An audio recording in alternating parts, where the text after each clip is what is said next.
Hey everybody, it's con season. You know what that means? Three Black Geeks, we on the move this year. We're going to be at AwesomeCon in Washington, D.C. We're going to be there on June the 3rd and the 4th, so keep your eyes out for us there. We'll be visiting Philadelphia on Juneteenth weekend for HNIC Con. That's going to be cool. What's even more cool is what's going to happen on July 8th to the 10th. That is BlurCon in Crystal City, Virginia. Our boy DJ Sue is going to be DJing that whole weekend. We also plan to be cosplaying, so we're going to be all over that one. July 21st to the 24th, Three Black Geeks return to the West Coast. We're going to San Diego Comic-Con again, everybody. So if you see us on the West Coast, please, and if you're a West Coast act, please holler at us. Please, we need more fans and friends from California. July 29th to the 30th, Three Black Geeks will be back in DC, exhausted, but we'll be back for Otakon. So like I said before, if you see us, if you hear us, please come to us. We're friendly. We would love to talk to you, love to take a picture with you. But if you are going to approach us, please, don't stink. Oh yeah, that's right. We got sponsor. You know where this is going. Like I said, it's con season. It's going to be hot. You're going to sweat. And you're going to be wearing shorts. And you know what's inside your shorts? Your balls. And they stink. No, they stink. Kelvin, they stink. We all smell it. Hey, yo, Kelvin, you really need to stop this, man. You got people that love you, man. You got stop, man. Stop that. Well, luckily for Kelvin and a whole lot of men out there, the Performance Package 4.0 by Manscaped is here, just in time for con season 2. Inside this care package, you will find the Lawnmower 4.0 trimmer. You will find the Weed Whacker for ears and nose. You will also find Crop Ball Preserver. You will also find Crop Reviver Toner, a pair of boxer briefs, and a traveling bag. The Lawnmower 4.0 is a trimmer of the future. It cuts everything. This 4th generation trimmer is cutting edge technology to reduce grooming accidents thanks to their advanced safe skin technology. And this shit is waterproof and it got an LED light on that jump so you can see everything. It's really good, man. You can do your back, your face, your neck, and more importantly, your balls. Kelvin, seriously, man, you got this is mainly for you, man. We're talking to you. Don't worry, it gets better because you got something for your ears and your hairy ass nose. The Weed Whacker also has skin-safe technology with it too, and reduce nicks and cuts inside your nose and your ear hole. It's gonna be all nice, non-furry. Ain't gonna look like pussy willows is all inside of it. More importantly, Kelvin, you can actually hear people talk to you. Like I'm doing right now, Kelvin. The Crop Preserver Ball Deodorant and the Crop Reviver Ball Toner kind of changes the game when it comes to hydration for the nutsack, y'all. Your balls gonna smell nice. And once again, you get a pair of boxer briefs and you get a traveling bag with it. So you pretty much got everything there. So all the men out there that's going out to conventions that want to attract a lady or men, it's current year. If you want to attract anybody, if you want to make sure people can approach you and not go, ugh, it's time to take care of yourself. So go to manscaped.com and get 20% off and free shipping. And use the code 3BG Podcast. And Calvin, I'm rooting for you. Once again, get 20% off and free shipping with the code 3BG Podcast at manscaped.com. That is 20% off with free shipping at manscaped.com. Use the promo code 3BG Podcast. Unlock your confidence and always use the right tools for the job with Manscaped. Calvin, I'm rooting for you.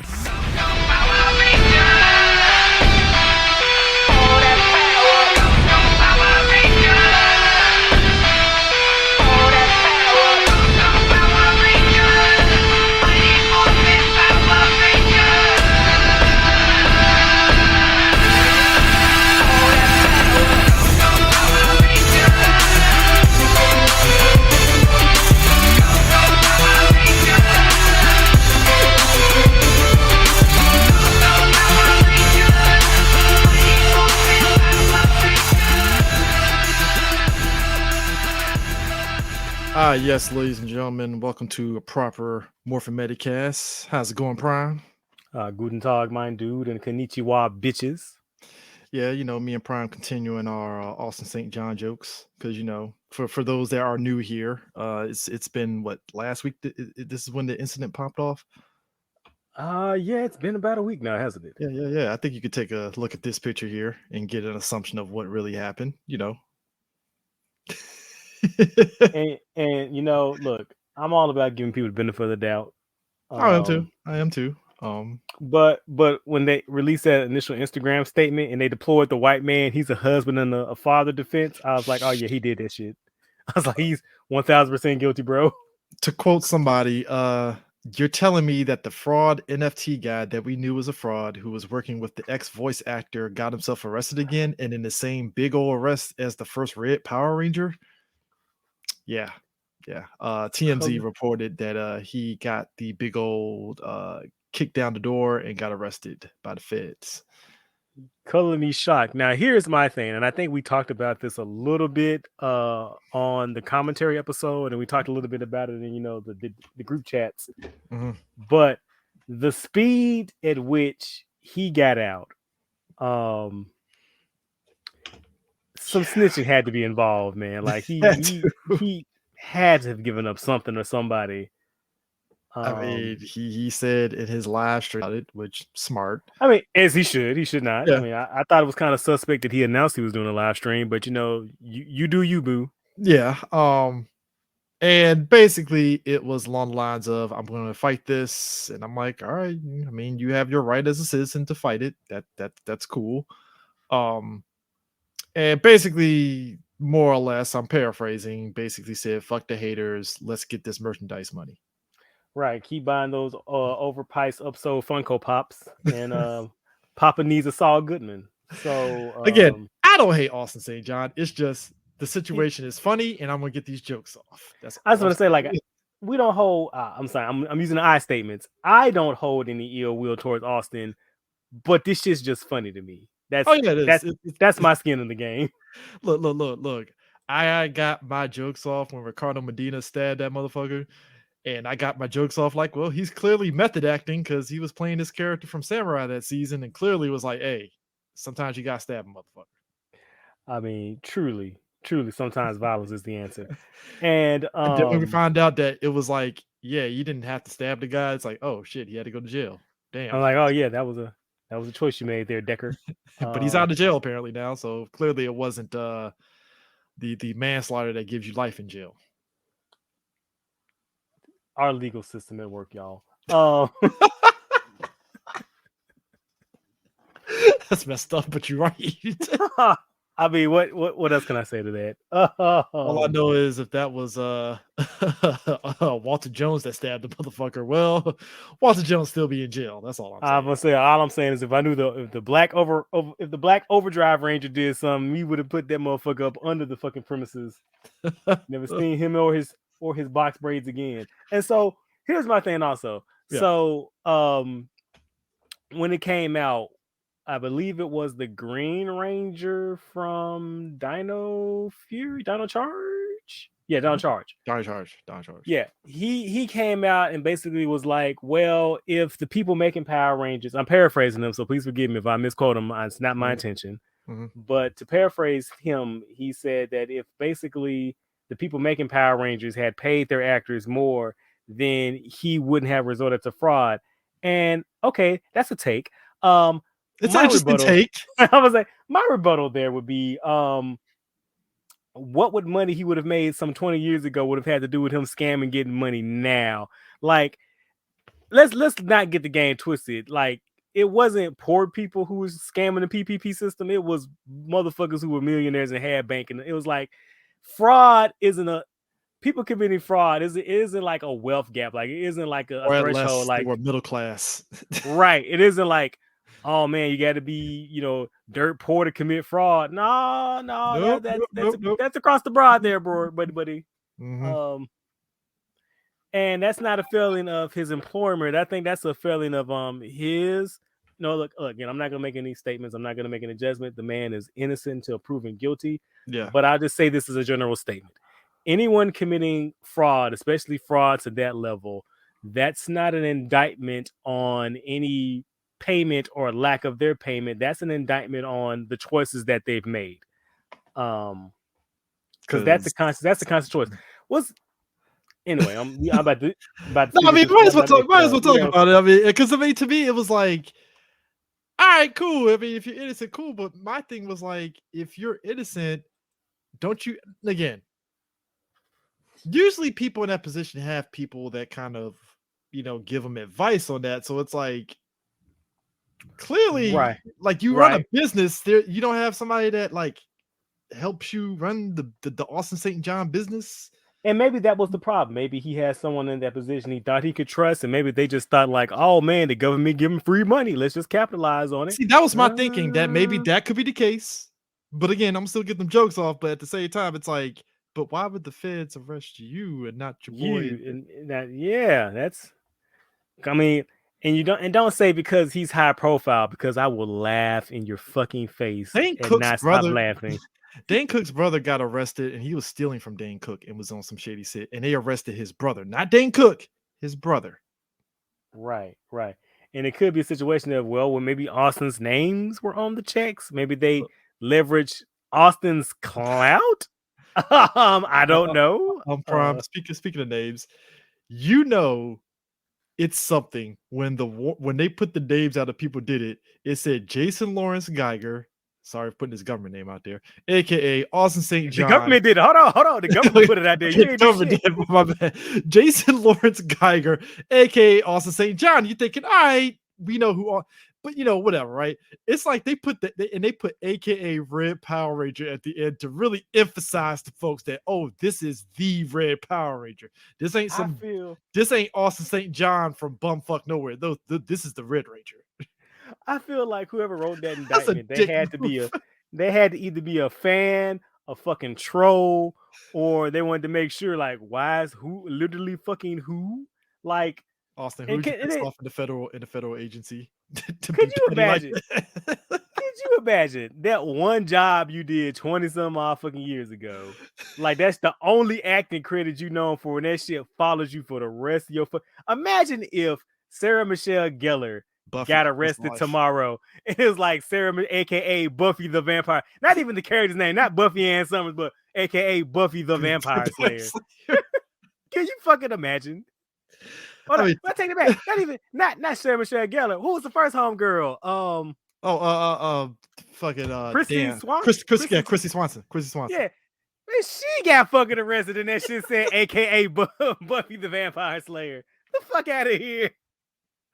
Dog, it's like, I'm like, yo, did you not sign an autograph for a federal agent and this was his time to be petty all of a sudden? Is that what this is? Because I've never seen anybody. I've never seen this shit before when they put AKAs and it's like, really, the Red Power Ranger, really? Alec Baldwin shot a motherfucker. His shit didn't say AKA that dude from 30 Rock. Get the fuck out of here.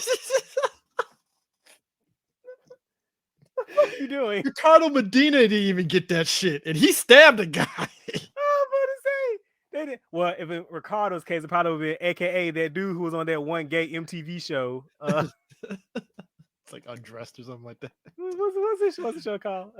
Oh. Still, dude, when I saw that shit, I was like, bruh, who puts AKA the Red? And you know what? When I saw that shit, I said, you know what? All bets are off. All my jokes gonna fucking fly now. Like, bruh, that's the day that happened, dog. On Twitter, it was delicious. The videos. Actually, hold up. This is the one that fucking took me out. I think it took all of us out in the group chat when this popped out. This shit. Did you see the dude? You see the dude who took the suited Hasbro bodies and put the Leo head and the Jason head on? I saw this shit and I was like, yes. Sensational. Because yes, Leo is an actual lawyer in real life. He was like, hey, I'm not going to be going to conventions just signing stuff. I got to get a career going. So he's a lawyer now. So good for him. I like that. I would want to be defended from the man from Illinois. Man, listen. I would love that. I would totally. That's right. More for Metacast Nation. If I ever in trouble, call Leo. Tell him your boy Prime needs him. Oh my God, man. Let me tell you, man. Like I said, I saw the live stream. I was like, you know what, Jason? Cool. I don't hate you. The jokes are going to fly. I'm pretty sure the jokes that D-tagged the guy on IG. God damn it, D. I let it go. I was like, fuck it. We're already past that point to where I'm pretty sure Austin sees us. It's like, fuck these guys. I'm like, well, hey, I got my autograph from you, so you can't I got a picture, so it's done. It's done. Well, to be fair, Austin, get in line. To be fair, it's a long line. It's a long line. It's a pretty long line. I don't know. I think if you really think about Morphin Metacast, the only people that we joke on is really just Austin and Walter. It's only two, really. I mean, we got a couple of jokes off of Steve, but it's because we love him. Yo, Steve was catching stray. He caught a stray from the UK. Steve was like, oh boy, he was hot. Man, Steve was mad as a motherfucker. He was like, yo, get your shit together. I thought y'all the fucking news organization. I'm like, y'all got Steve so fucked up. Yo, JDF instigating like, yo, you should sue him. I would say JD talking mad shit for a man in the FBI range is all I'm saying. He talking mad shit. So where'd that funding for the White Dragon come from there, Tommy? Hey, at least look, all I'm saying is this. We know Legend of the White Dragon. Apparently I looked it up. Apparently it actually is confirmed coming out. No bullshit. There's a date. I think later this year it's supposed to drop. So I'm like, all right. As they say in Asgard, have at thee. I'm just saying, if it's on a streaming platform, Morphin Metacast may or may not do a live stream of it. Hold on, we gotta do a pay for that one. Hold on, dog. Hold on, we gotta paywall. We paywalling that one, bro. Hold on. You're right. You know what? You not forget me, dog. Are we doing like verses now? Where we gotta get people gotta pay for that? We gotta set up a Patreon or something. I'm not doing that shit for free. Hell no. I decline. Here's the funny thing, folks. We're joking, but I'm serious about this shit. So now I really gotta be like, all right. So how do we set up a Patreon now? Real quick, we can do a YouTube subscribe. We gotta do something. Goddamn it, fuck it. No sir. Okay, I'll burn the bullet and watch it alone and just give you the play-by-play of it, you know. I was gonna say either we get paid for this shit, or it has to be like we got to do it for the culture. You got to be a demand. All right. That do it for the culture. You have to give like at least like a year or two before we do it for the culture. At that point, that's what I'm saying. Like that's on. You don't get a season premiere, and it's like, nah, man. I'm gonna say you motherfuckers already got us trying to do fucking Naomi. Hold on, man. There's only so much I can take. Hold on. I'm not a young man anymore, CJ. Which I'm so sick of the fact that I put out that episode and 3 days later Naomi got canceled. I'm like, fuck, maybe I should have held off on that episode recording before that. Bro, when I saw that report, when I say I was fucking cackling. We already have 5 people comment on the YouTube video like, yo, Prime is giddy as shit.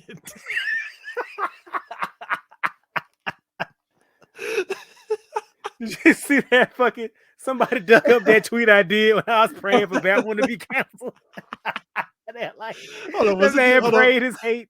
Hold on, was that the Venom one when he played? Yes. Look, I hated him as Venom, but I'm like, yo, that's premier bad guy shit when you go to church and pray. I'm gonna say, do you know how hard you gotta hate a nigga to go to God and be like, hey, yo, you send my big shooter? Sir, so can you imagine Morgan Freeman as God? Like, I can't grant that. Son, I'm gonna need you to reconsider that offer. I love Spider-Man.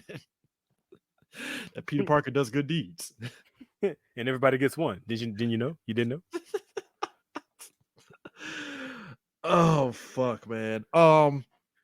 Speaking of which, so we had a death that happened in Toku. Hiroyuki Watanabe passed away. Beloved actor. He was Commander Akio in Ultraman Gaia. It's also Kamen Rider Gal. Yes, and he was Taiga in the Garu franchise, which I just started watching. Yeah, so we have to do a Garo, at least season 1 sometime soon. Garo is part of a. Would you say that's a franchise that's like off in the corner compared to like Ultraman and Kamen Rider and Super Sentai? Yeah, pretty much. I'm gonna have to try to get back into it because I watched like the first season years ago, And I'm gonna be 100% honest. It didn't really click with me like it clicked with everyone else, and some of the fan base kind of turned me off on it. And I was like, eh. I mean, I saw it like 3 years ago. I saw a couple of episodes. It looked interesting, so I was like, okay, maybe I need to revisit. But yeah, Right.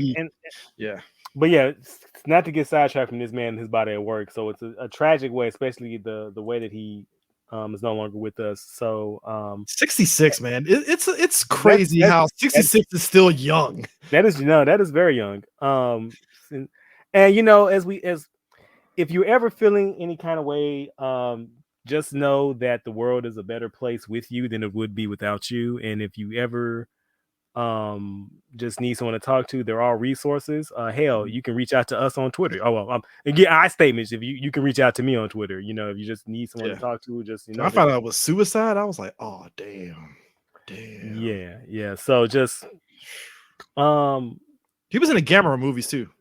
Yeah. It's just things are tough, and just it's never as bad as you think it is, and you're always stronger than you think you are. So just suicide. You have people here for it. Suicide has always been one of those things where I think as a teenager I thought it was a very like simple, like, well, you know, he just needs somebody to make him happy, and then you realize like, no, you know, I think Robin Williams' death really emphasized to me like you could be looking as though everything is fine, and then boom, suicide. And you're like, well, hold on, what the hell happened? And then, you know. And that's the thing. Like I hear a lot of that too, especially, and I get that a lot, and I hear that a lot, especially when people who do commit suicide, and people are like, "Oh, well, he was so happy, and like he has so much. Like, why would they do that?" I'm like, "Well, because they're not thinking the same way that you're thinking. Like, it is a serious, it's a serious issue, and like I don't think we have a mature enough dialogue or discussion or understanding of it, at least on social media." Yeah, because a lot of times people keep trying to assign like, oh well, they had this and that going forward. That's irregardless, because if someone's in a depressive state, they're not thinking the same way that you're thinking. Exactly. I mean, it's and again, I always tell people you don't know the wars that other people are fighting. Yeah. 66, man. It's like, look, I don't look 38, so I already know I hit 66. I'm gonna be probably looking like him at 66, like, yo, I'm a silver fox and you will like this shit. Let's say, yeah, I'm transitioning. I'm still deciding if I'm going to be a bear or a fox. It's like in the middle. Yeah, we're trying to figure that out. And you know, I hope I look as good as he did at 66, man. Luck. What's that played Shade with Space Sheriff Gavin? Like he still looks fucking, because he's like, Kenji Yoba. He old as hell. He looked good as fuck. I pray, man, all deities I look that good when I'm his age. That man's on, he's like the Ronald Isley of Japan, dog. Like I'm pretty sure he still get women. I'm gonna say, are you sure you're not a fucking space alien, bro? Man, yo, so we talk a lot of shit about Hasbro, but you know, Hasbro is blessing us with this bad boy here. I mean, Papa bless. I mean, it's about $30. Like I don't know how I feel about paying that much money. I thought it went up to like 25 now, or it's 30? I thought we were in the 25-30 range. My bad. Then you know what? You might be right, because it is Hasbro Pulse, so you might be right. Oh, it's posted. I thought it was a retail release. Fuck that shit. Then I'll stick with my figure art. Hold up. Let me confirm, because I don't want to, lead people astray here. Fun to say, that's a post. They can kiss my black ass. Hold up. No disrespect, Hasbro. No disrespect. No. You can get it from Entertainment Earth. It's at 27. It's 27 on Entertainment Earth. Big Bad. Oh, it's 28. Yeah, so we're at 30 range. Yes, I mean, it's a nice figure. 60th anniversary.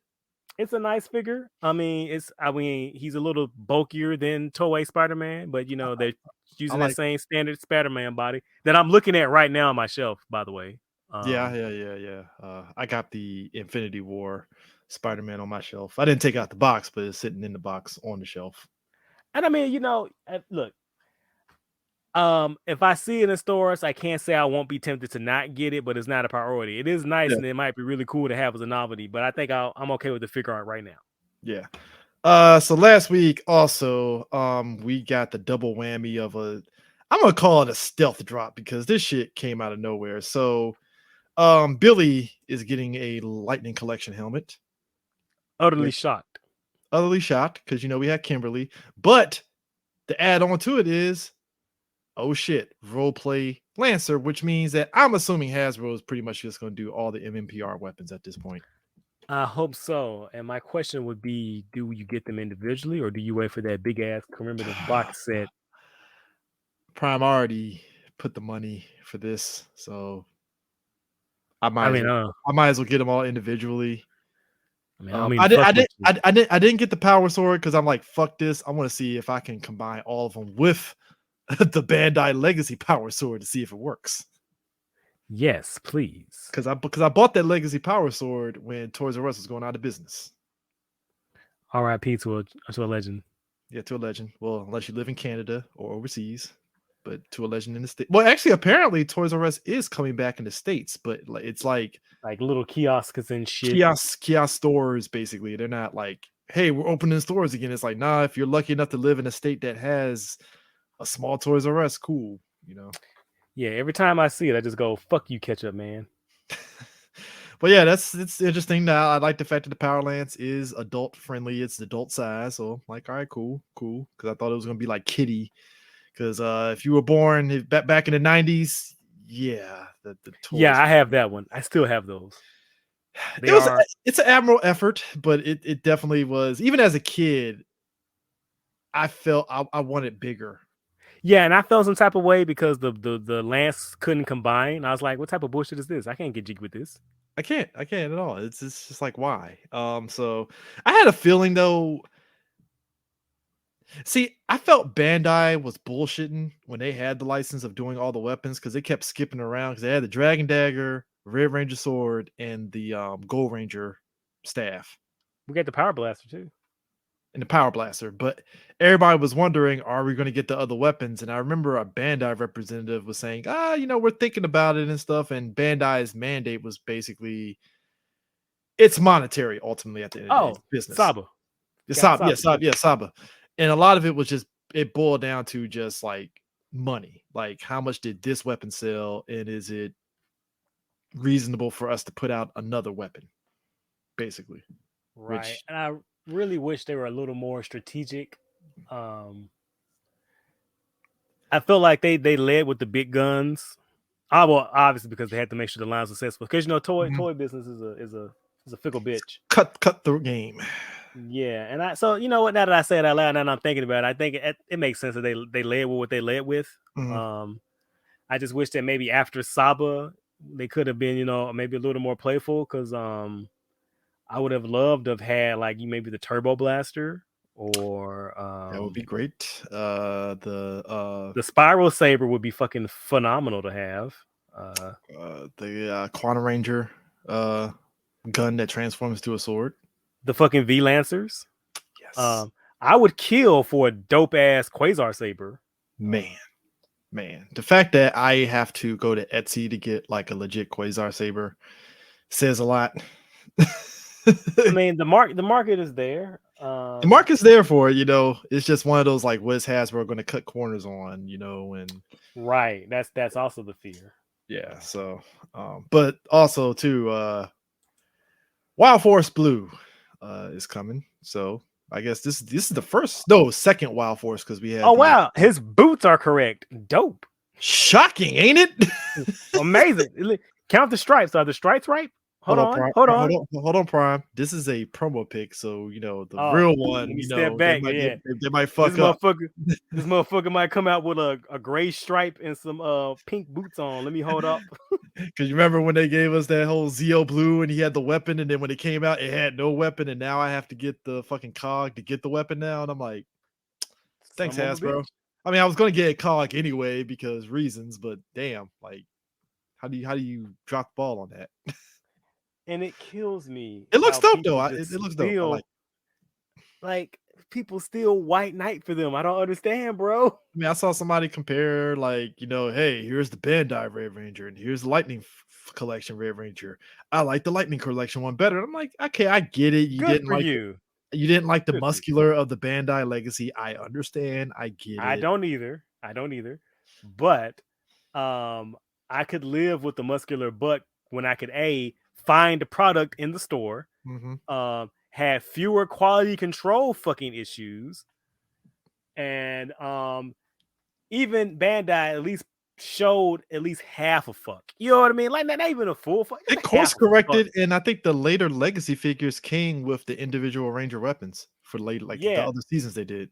Yeah, now I remember right when they first released the Mighty Morphin Legacy, like they No skipped out no weapons, and because you know what they were doing, they're fucking double dipping because it's Mighty Morphin. So they released the Build-A-Zord when they came with the Megazord piece. Mm-hmm. Then they released the fucking metallic armor versions. Mm-hmm. Then they released the regular version because, like, you know, we shit on Hasbro for doing that shit, but you know, Bandai did it too. Let's not pretend they didn't. They triple dip on MMPR. That's all that was. That I mean, but you not as bad as Hasbro though. They were not as bad as Hasbro. Well, I mean, you did talk about at length, I think about 3 episodes back about Hasbro and how they do Transformers and come out with like 5 of the same Optimus Primes and all that shit. So it's like, right, makes sense.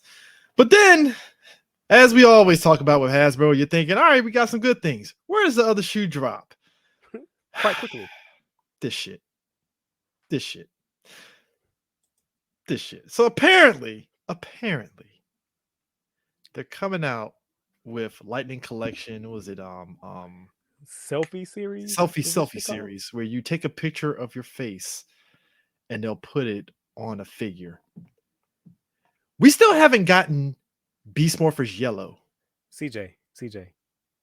I can get me as a Lightning Collection figure before we can get Beast Morpher Yellow, Udana, Korag, Rito, anyone from Turbo, anyone from Ninja Storm, anyone from Ninja Steel, anyone from Lightspeed Rescue, the rest of the Lost Galaxy Rangers, the Quantum Ranger, Zenaku, Decker. Do I need to go on? I saw the selfie series and I was like, God damn it, Hasbro, you were going good. And then it's like, oh, fuck. Well, hold on. Let me try to be a half glass full kind of guy. Does this use the new pins? No, they don't. Fuck off. Fuck off, then. You have my complete ire. Let me see. Does it use that new buck? No, it doesn't. Then eat my dick. How about that? You had hope, sir. I was trying to find a silver lining there, bro. But looking at the picture, nope. This is a copy and paste job. Come on now. That is some bullshit. That's some bullshit. And how many times has that fucking Pink Ranger body been used now? Catherine, Kimberly, the 2-pack, metallic armor, cell shading. I know I'm missing one. I need to know the numbers of the cell shaded one because you ain't gonna tell me that shit sold like a lot. You're not gonna tell me it sold a lot. Look, I say this with all due respect, but they can suck my caramel colored balls. In good news, Prime though, we're getting a Figure Arts 02. Izu version. Oh yeah. Oh, I'm buying this. This is. Yeah. I'm burying the lead here. Out of all the Kamen Rider Zero One forms, this is my favorite. That's your favorite, really? That is my favorite. Interesting. I'm a Shining Hopper middle cluster guy myself. That's a good one too. That is a good one. I think because I like the homage to OG Kamen Rider with 02 with the red. The little scarf. That's fine. Yeah, little scarf. I think that's what pops off. But Shining Hopper, when he bulks up, yeah, I can see that. And I mean, Metal Cluster is just fucking sexy as shit. I mean, it's blinged out cluster, as I say. So, you know, but also, I mean, I might have to get the 01 Figure Arts to kind of match it now after seeing this one. Oh yeah, that's pretty nice. Gotta do that. So the Shin Ultraman sweep is going pretty strong in Japan. My man. Okay, so Shin Ultraman, I think it made, what was it 18 million or something like that? I thought it was with a B. That was in the end. And yeah, well, yeah. Maybe look up the actual numbers.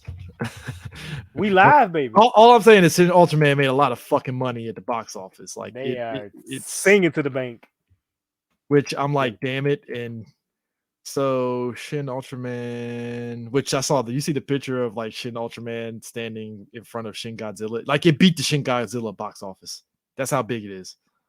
And Shin Godzilla was fucking huge.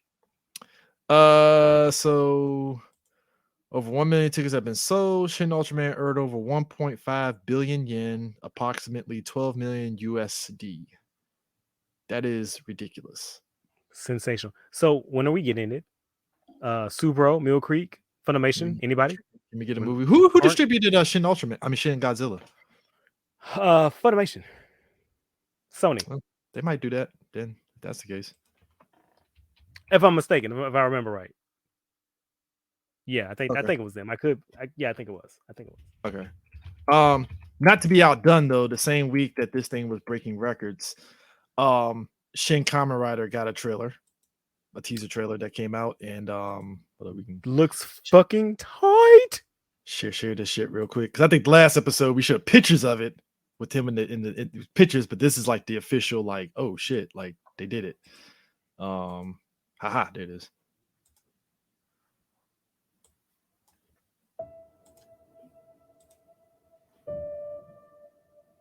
I mean, the shit.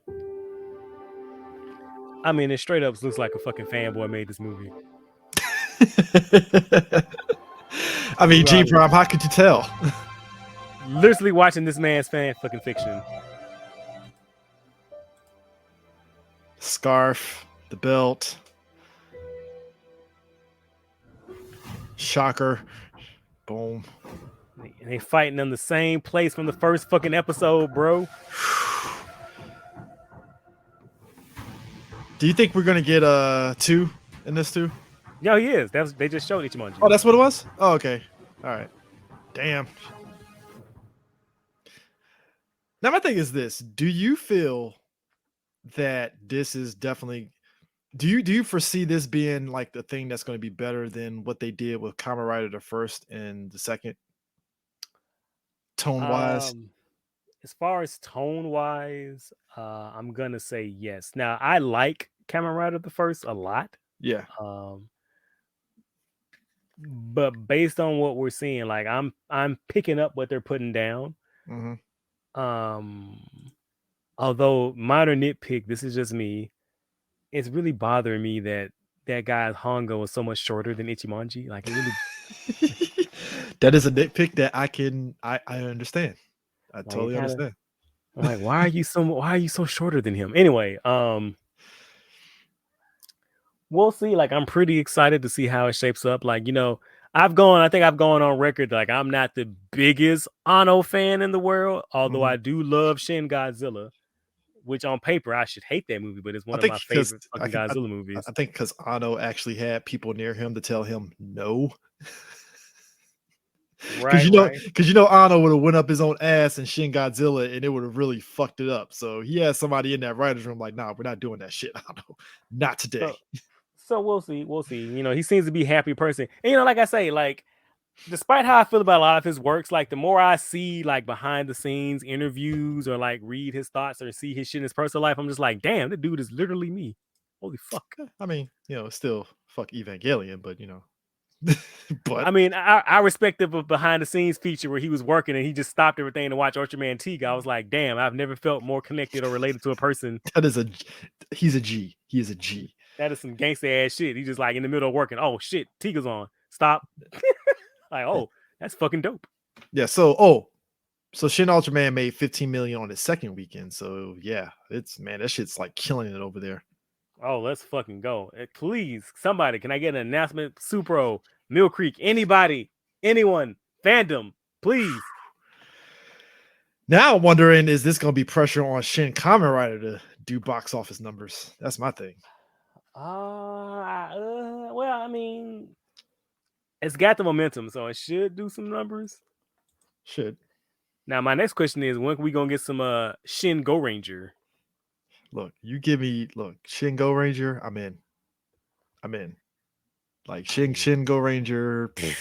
I feel that's the next logical step you have to do. It's like you're already at Kamen Rider, you already did Ultraman. You might as well just go to Trifecta and give us Go Ranger. Right, just go and call it. Knock it at the park. Just go ahead and do it. Just go ahead and give it to us. You know, funny enough, Japan's gonna be like, oh, you Americans and your gritty Power Rangers. All right, we'll show you how it's done. Right. Here's the thing. It wouldn't be gritty. It'll just be serious. Like I think that's yeah. Serious and gritty. There is a difference. It's like you see the Shin Kamen Rider trailer. It's serious, but you could tell they're gonna still have some fun. Right. Like in a way, it's having fun, not making fun, and it's not ashamed of what it is. Like they put the man in the suit with the bike, and was like, "You're gonna get the man in the suit on the bike." Now, one thing that I want to also point out that someone I follow on Twitter, they pointed out, is that the tone of this trailer is really somber, and it looks like it's leaning in really heavily to one of those themes of Kamen Rider of the transformation changes you and kind of detaches you from humanity. Because it looks like, because that's the reason he wears a trench coat, like he's always in Kamen Rider mode, and he just puts the helmet on. I'm like, it's pretty fucking dope. That was the Showa era of Kamen Rider. Was essentially every Kamen Rider got turned into a cyborg. Right. And it's really funny. Is it really fun? It's not funny. It's fucking sad. But it's really interesting watching the original show because, like, Hongo, he was carrying that fucking cross. Like, that man, if there was a cloud in the sky, it would just be following the overcasting over him and him alone. Because, like, he was in, like, full fucking emo mode versus Ichimonji, who was all fucking happy-go-lucky. Like, Hongo would have monologues about, like, I must live apart from humanity, y'all. Must protect people from Shocker, and I can't know the same joys of the people. Then a couple episodes later, Ichimonji's like, "Hey guys, let's go to the beach." Like, come on, man. Oh, so somebody apparently said that Amazon has the rights for Shin Kamen Rider, so I wouldn't be surprised if it pops up on that platform. Go. Oh, just like the fucking Rebuild movie. Amazon's Rebuild and the Kamen Rider Amazons.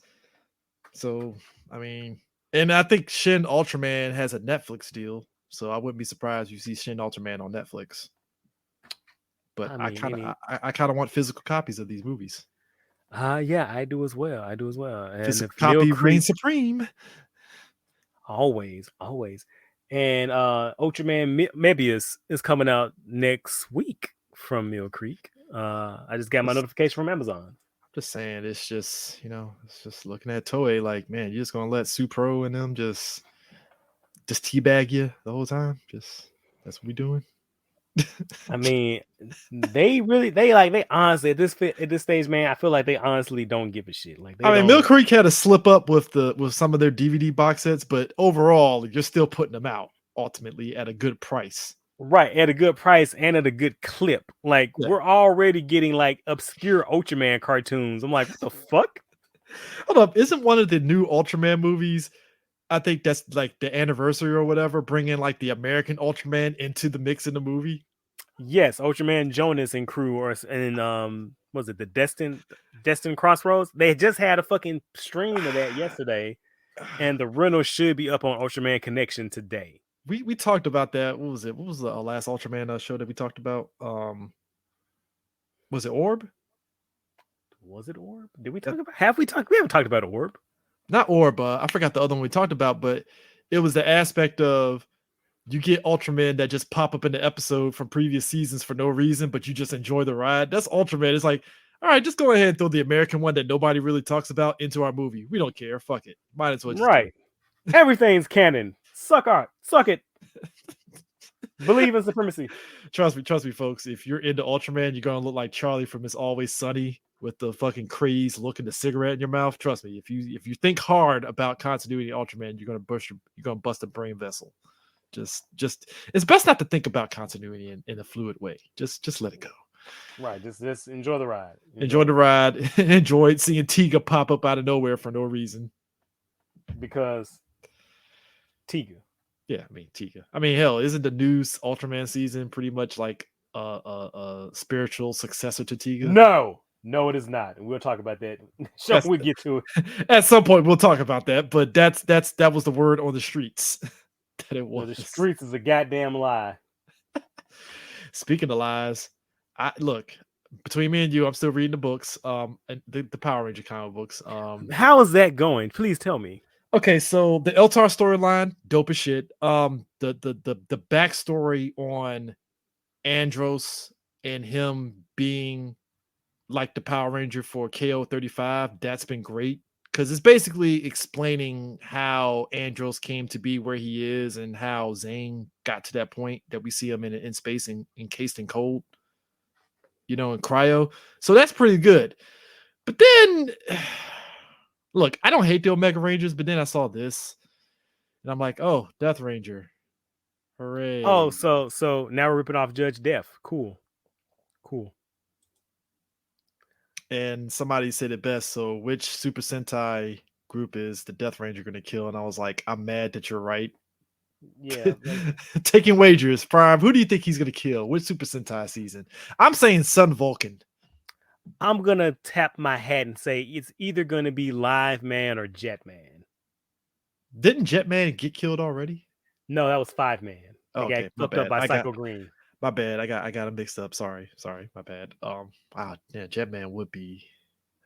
I just hate how you have an easy tee up to give us these Sentai seasons and make them canon in some way, shape, or form, and nope, they just kill. Waste them on their fucking OC donut steals. Kiss Omega my Rangers, grits. yay! Kiss my grits. I'm so good. I'm so happy I pulled that ripcord, bro. I'm so glad I'm free of this shit.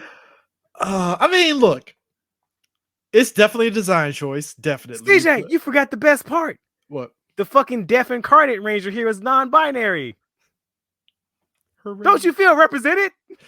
I'm not non-binary, so I don't give a fuck. Aren't you happy about this representation?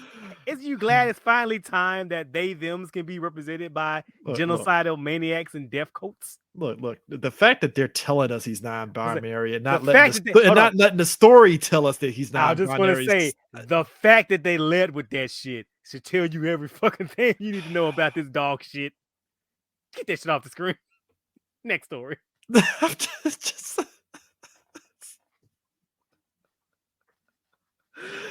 I saw it. I was like, it's a choice. Sure. Yeah. You can keep your discount Judge Death. I'm good. I'm super fucking good. The hate that you have is illustrious. It is undying. It is unyielding. Motherfucker, my hate is non-binary. Get the fuck out of here with that bullshit.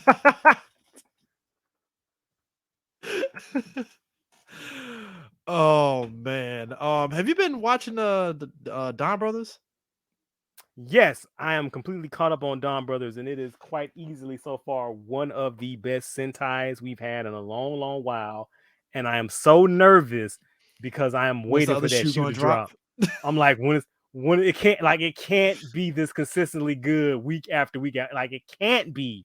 Something has to happen. So right now I'm taking bets, and I feel like after the 6th Ranger gets debuted, that's when the quality is going to start to dip, because it can't be this good. Like, it is so good, bro. Like, I look forward to it every week. So August 1st will be when the Kamen Rider Double Futo anime show drops. So that should be great. I am curious of who's going to be showing it through methods online. I believe Crunchyroll will be. Oh, Crunchyroll is doing it. Okay, never mind. Oh yeah, I see it. Yeah, I see it. Yeah, Crunchyroll confirm it. Yeah, so yeah, I'm seeing it now. So it's part of their summer 2022 lineup.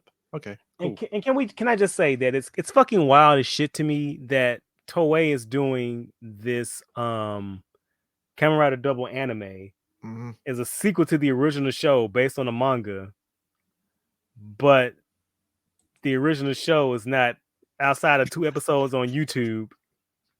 Like, unless you're gonna hurt yourself. All right. I'm just saying. Unless you have the means and the method, you're only able to legally watch the first 2 episodes, but they're gonna whole hog lean into this fucking anime because I guess they saw what Gridman was doing and was like, can we try some of that too? But then, to be fair, like, you could probably argue with me, you could try to argue with me and go, well, the original Gridman series, no. Before SSS Gridman premiered, Gridman was on fucking Toku HD for fucking hella, and it's still there before it got the Blu-ray release and all that stuff. Before, yeah, you could have watched the original show; it was out there. Like, they're not even attempting to make an effort for anyone who might be interested in the show to see the show that it's based on. I guess they're thinking the anime weebs. Oh my gosh, can you imagine the fucking weebs who do YouTube channels? Oh my god, hold on. I saw the show called Kamen Rider Double. Oh, hold on, just give myself an aneurysm. Hold on. Oh no.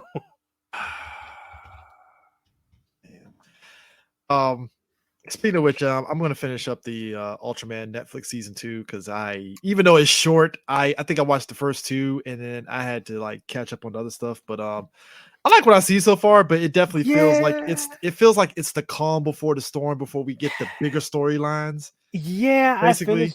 I finished it. It seemed to be extremely fucking rushed. Oh yeah, I mean it's only what 8 episodes? 6. Yeah, 6 episodes, and it's like so this could have been added to season 1, and I would have been fine with that if you really think about it.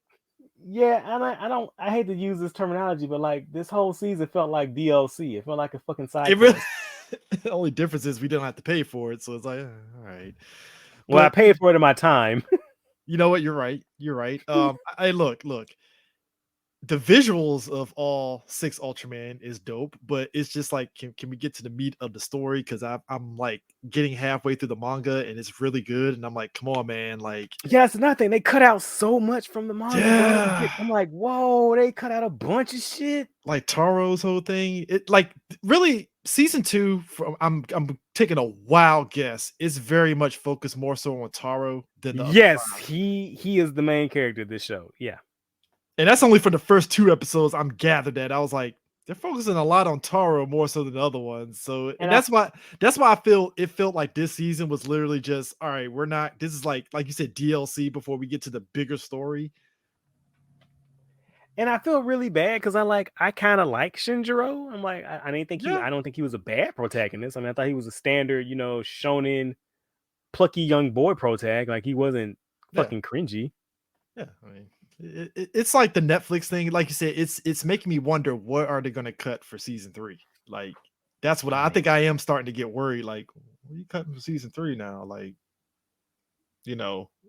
but I don't know. Like I said, the visuals of it, I'm still digging it, but it's like 6 episodes. I think everybody was just kind of like, we just got 6 episodes, really? Like, yeah, I'm gonna be honest. I thought it was like a drop. I was like, oh, they're doing part 1 now. Okay, I'll wait for the next part. Then that fucking poster came out. And it was like season 3, the finale. I was like, excuse me.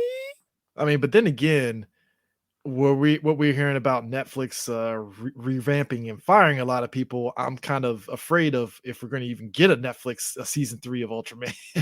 Now, no, I'm pretty sure Supro was like hook or by crook. Even if it's gonna be an episode or 3. Here's some money. You better put that shit on there. That shit better be released 2023. We said that shit. Same time we're talking about season 2. Like, it's all right. I still want a physical copy of season 1 and 2. I mean, I would like to own the show. Look, I'm pretty sure Supro is working on that. I hope they are. I would assume so. I'm still looking at Amazon. Like, where the fuck is my Amazon's DVDs? Amazon. So speaking of Netflix, there was a rumor that dropped. Jonathan Entwistle, who was supposed to be the writer for the upcoming Power Ranger film, apparently he took him writing the upcoming Power Ranger film off his Twitter bio, and everybody lost their fucking minds. Like, oh shit, is the Power Ranger movie not happening? Hold up. First of all, who the fuck is following people's bios that closely? Who gives that much of a shit? I mean, the same people that like when. Who the fuck? Who was it in Marvel that like they left the MCU and he took the shit out of his bio, and then when he came back, but it was Batista. I think Batista was feeling some way because of James Gunn getting fired. Yeah, which okay, that's fair. And he kind of was doing that shit where he distanced himself from the Drax thing, and then when everybody was telling him like, "Yo, Dave, Disney's going to get him back," they're just the PR. Let it. He's coming back. All right, chill.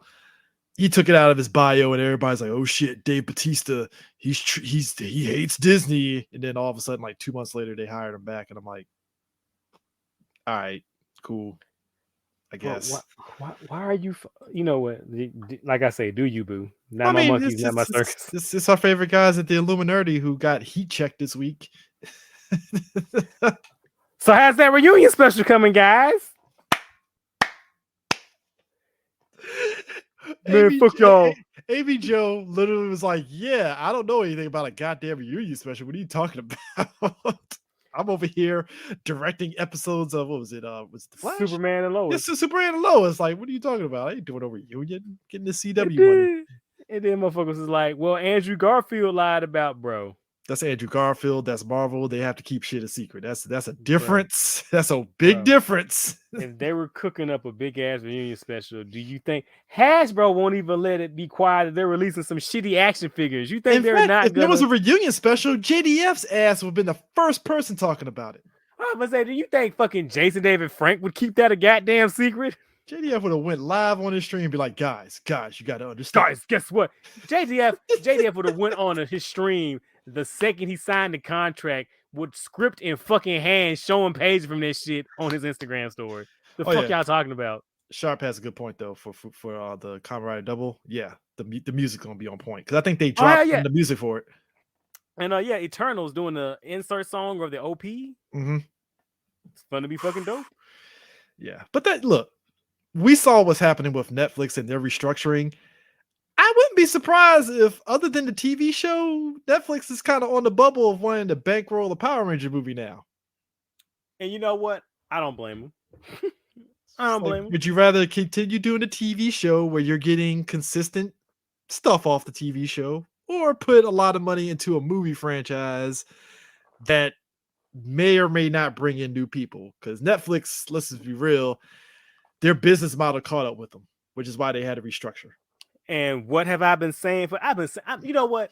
I never feel good when I'm proven right. I just feel upset that it takes you motherfuckers this long to catch up with me. I lost how many fingers that you've been right a lot of the times, Prime. So, because I was saying that shit, I've been saying that shit for years. The binge model is not sustainable. Like, it sounds good in theory initially. It sounded fine, like when the initial rollout of the Marvel Netflix series and House of Cards. I can watch all of it once, and then you know what happens after you watch all of it over that weekend? You fucking memory hole. You don't talk about it. You're burned out. You're burned out. That shit is gone, out of sight, out of fucking mind. Do you know why TV shows become big? Why they become phenomenon? Because people once a week, and it builds anticipation for the next episode. And while you're waiting that week, you're talking about it, you're discussing it, you're looking up shit on Google, you're going to fan forums, you're actively engaging with the fucking show because you're waiting for that next, as they say, fix the hit in the streets. You know what I'm saying? Amazon learned the lesson after they did that drop of the whole season of season 1 of The Boys. And if you notice, that whole weekend, we were all talking about The Boys, right? But then after a week, it was you had some pockets of people talking about it, but it dropped off. So the following season, they gave you the first 2 episodes and nah, bro, we're doing once a week. And funny enough, people kept talking about the show consistently more with those once a week drops. Yes. And then the people oh, well, I like to watch it all at once. You still can. You just wait for all the episodes. Just wait for all the episodes. Wait 2 months. What's stopping you? What the fuck? I don't understand. I'm gonna say even fucking Disney, when they launched their fucking streaming service, they realized they couldn't do that binge shit. Yeah, because it's nah, we're just gonna do once a week, and everybody was bitching and moaning. I'm like, but your ass gonna be back next week watching Mandalorian, aren't you? Exactly. Yeah, right. Because it's not and the numbers don't lie, and the numbers don't lie because they don't. Because there was a graph of all the Disney Plus shows that first year when they dropped all of them on, right? And they were looking at Falcon Winter Soldier had a lot of people talking even after the next show started up and all that, because again, it was the once a week, people were talking consistently. Right. And that's the thing. And we got fucking research and data that shows the binge model ain't shit. Don't do that shit. Even mid-ass What If had people talking. Right. Right, because you build that anticipation. You get people talking about it. You get people fucking engaged. Yeah. Exactly. Thank you. That's exactly. Because imagine you get into all the seasons of Walking Dead, you're like, all right, cool, and then you're gone. I'm gonna say if they had binge dropped The Walking Dead or fucking Game of Thrones, them shits would have been in memory hold immediately. Yeah. And I mean, I said, in the beginning, The Witcher season 1. Yeah, The Witcher season 1. Everyone loved The Witcher season 1. They talked about it for I'm going to say at least about a week and a half. But after that, there's no more content. There's nothing else to talk about. I would say 2 weeks only because of that. I would say 2 weeks only because of that trap. The Witcher song that they put out. But that was about it. That's about it. But after those 2 weeks is over, you out of sight, out of mind. And you had to even wait season that 2 long ass stretch. Had to wait that long ass stretch to get to the next season, bro. I didn't see nobody talk about season 2. And season 2 is actually better than season 1, but at the same time, it's damn, nobody was talking about it. Nobody. I know it's subjective, but nobody I would say after that weekend that season 2 dropped, I didn't hear many people talking about it. I didn't hear shit. I didn't hear shit from motherfuckers who I know for a fact are ginormous Richard fans. It would be like if It would be like if a Spider-Man movie dropped and you didn't hear me say shit about it. Yeah, that's, and I mean, we're just getting another season, obviously, but damn, it's like, man, nobody's. I didn't hear anybody talk about that fucking cartoon. Like I tripped over the fucking anime when I was like scrolling through Netflix because I didn't know it was out. I was like, what the fuck is this? Prime, I didn't know they had a cartoon until you just said that. You see what? Fuck, the binge model does not work, bro. I'm telling you, stop doing that shit, man. Meanwhile, motherfuckers talk about The Expanse when they put out weekly episodes, and you know what? Nobody was giving a fuck about Expanse when it was on Sci-Fi. Now all of a sudden they care, and it's like, all right, look, I still see people talking about The Expanse. I'm still seeing where the rest of the book series at, bro. Where the rest of the show at, dog. So yeah, that Power Ranger movie, I feel that's going to be in developmental hell. And meanwhile, all them stories about Power Rangers move away from Sentai, I'm thinking that shit's going to fucking go to the wayside at this stage. Because I'm like, good luck with this shit. Unless you get another deal going. Can I also just say, so I was talking to the woman the other day about this, and it just really annoys the hell out of me whenever people are like, trying to figure out what Sentai show they could adapt next. And I think one of the front runners, or a lot of the ones I see a lot of people comment the most, is Q Ranger. And Homeboy was one of the producers. Like he came out and would say like, you can't adapt Q Ranger because you can't tell a good story with that many characters. And I'm just like, and everybody going, yeah, he's right. They can't use that one. And I'm just like, okay, first of all, Japan literally just did it. like Q Ranger is a banker show. SPD did it, and SPD had like 8. Like yeah, y'all just did it. Y'all just did it with Dino Charge. It had like 10 man Rangers. 10, so 10. like, so here's my thing, CJ. You can think I'm dumb all the live long day. Just don't fucking talk to me like I'm dumb. And then my man looked at Kevin Feige and said, "Hold my beer," because Feige would do that too. But this was like next level. Like, okay, guys, we're not stupid. Do you think I'm a clown? I'm like, do you think I'm a clown? Am I a joke to you? Am I a joke to you? Are you a joke to you? And then also my thing is, I see all these people saying that shit, and it be the same motherfuckers who are like Digimon fans, and I'm like, how many main characters are in Digimon? Oh, a lot. I was like, how many main named protagonists are there? I'm dead serious. How many? I'm asking the question seriously. How many main named protagonists are there in Digimon season 1? Yeah, 7. Well, 8 because you count Kari's sister.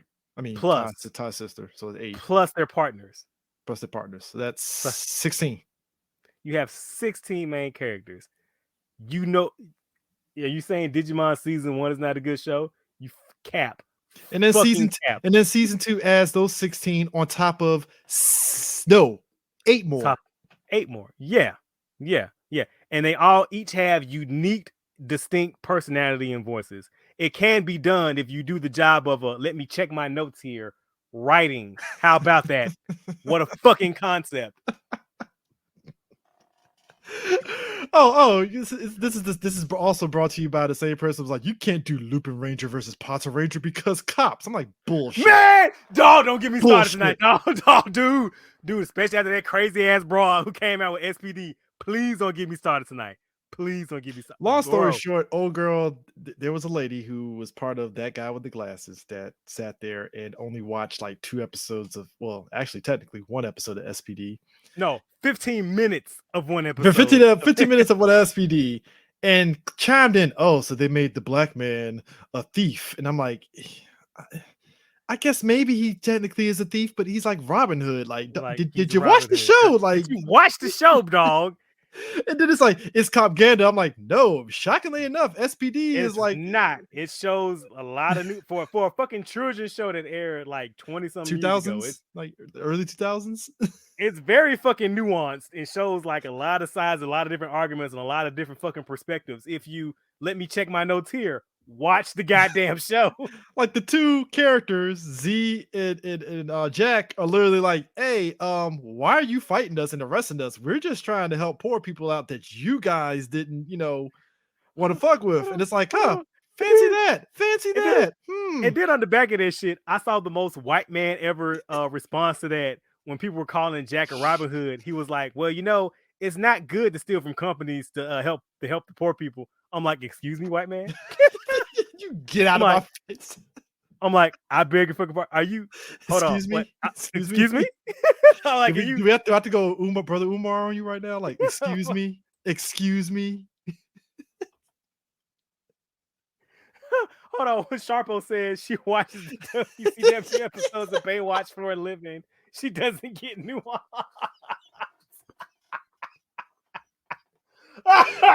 Dude, she literally said bad optics for a black. I'm like, ma'am. I can assure you. And can I just say, you. and can I just say, my Black Power Ranger fans, I have never seen us come together in solidarity Man. to drag a white woman so thoroughly. She got on Twitter. She got on Twitter. And look, immediately. And what's so fucking great? Is that you look. We all have opinions, and you know what? That's fine. That's fine. I'm all for a dialogue. So, and instead of maybe clarifying her position, and instead of maybe like saying, okay, well, this is my perspective, instead of going, I hear you all, let's have a discussion. Well, this is my point of view. This is how I see it. Well, let me see. Instead of, engaging with people in a public forum because you made the statement in a public forum. Thank you. Instead of doing that shit, she chose to do the Karen maneuver number 15. She started damseling and calling everybody man, babies, and bullies. Go fuck yourself. Nah. Oh, also, Joseph has the best shit ever. Power is moving away from Sentai. So, anyways, y'all think they're going to dab Zero or Akira Major next? I'm like, that's basically the fact. That's the fact. That's them niggas right now. That is literally them. It's like Power Rangers should really move away from Sentai. They don't need Sentai anymore. So I really want to see this Zero Ranger adaptation because here's my ideal of my trifecta Ranger. Let me tell you something, folks. Do you want Power Rangers to go the way of Mystic Knights of Tyrannog? Let me give you a peep history of Mystic Knights of Tyrannog. First of all, first of all, these young ass niggas don't remember that shit, so they know. But I will tell them real quick. Mystic Knights of Tyrannog was Saban doing an original Power Ranger show. In New Zealand, was it New Zealand? Yeah, it was New Zealand. Yeah, New Zealand. Then realizing that shit takes expensive time, effort, expensive money. As shit, lots of money. Now ask yourself, you're Hasbro. You know Netflix is tight with money now. They're not swimming with money anymore since they got their eye opener. Hasbro, do you have the money to do original Power Rangers? Really ask yourself that. Saban was cheap as shit. So hold on. Well, clearly they don't have the fucking talent because they talk about not wanting to do their fucking job. Write a TV show with characters, I'd never. Because apparently that's just too much. Right. I mean, yeah. Thank you. You do original Power Rangers. Oh yeah, that's gonna be expensive as shit. They're gonna be like, we got to do what with the get ready. You see what they're doing at CW? They clean the house. I was gonna say, get ready for a lot of motherfuckers standing in the hallways talking about their fucking feelings. Get ready for that. Sharp is right. He did live next door. He has a point. Yeah, my bad. I said the young bucks, man. I said the young folk. We're on the same age group, Sharp. We're all in the same age group, Sharpo. I'm talking about them young cats. Who talking about their first Power Rangers? Who talking about their first Power Rangers was Down on Thunder and RPM? And I'm like, holy fuck. Holy shit, I'm old. It's like the Santa Claus where Tim Allen gets old and turns into Santa Claus. Fucking basically, that's every time I open that goddamn app. I'm like, holy shit, why am I so old? Dude, I'm telling you right now, JDF starts balding and shit. That's when I know I'm too old to be in the Power Ranger fandom. I'm like, JDF balding, guys. Don't check his Instagram right now because he's already getting that guzzle on his neck. You know what I'm talking about? The skin. Oh man, yeah. And he worked. Hey, look. To JDF's credit, he's one of those dudes that still works out. He ain't late. That motherfucker still works out. So you can't fight that, man. That's just time. Father time kicks in. It's like, look, you overdue, dog. You overdue. The bill comes due. Give me that neck. You imagine?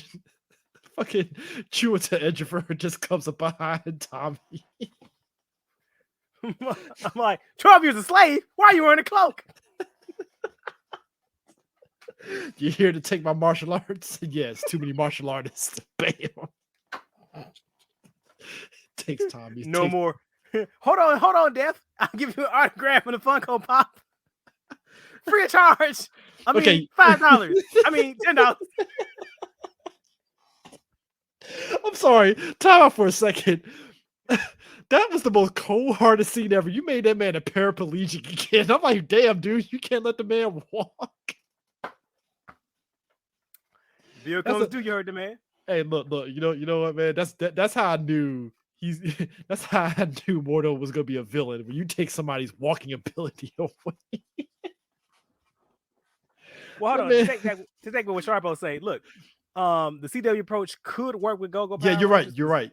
That is a good book. However, Go-Go Power Rangers is an excellent comic book. Do you trust these motherfuckers to replicate Go-Go Power Rangers? It's dependent on who's writing it.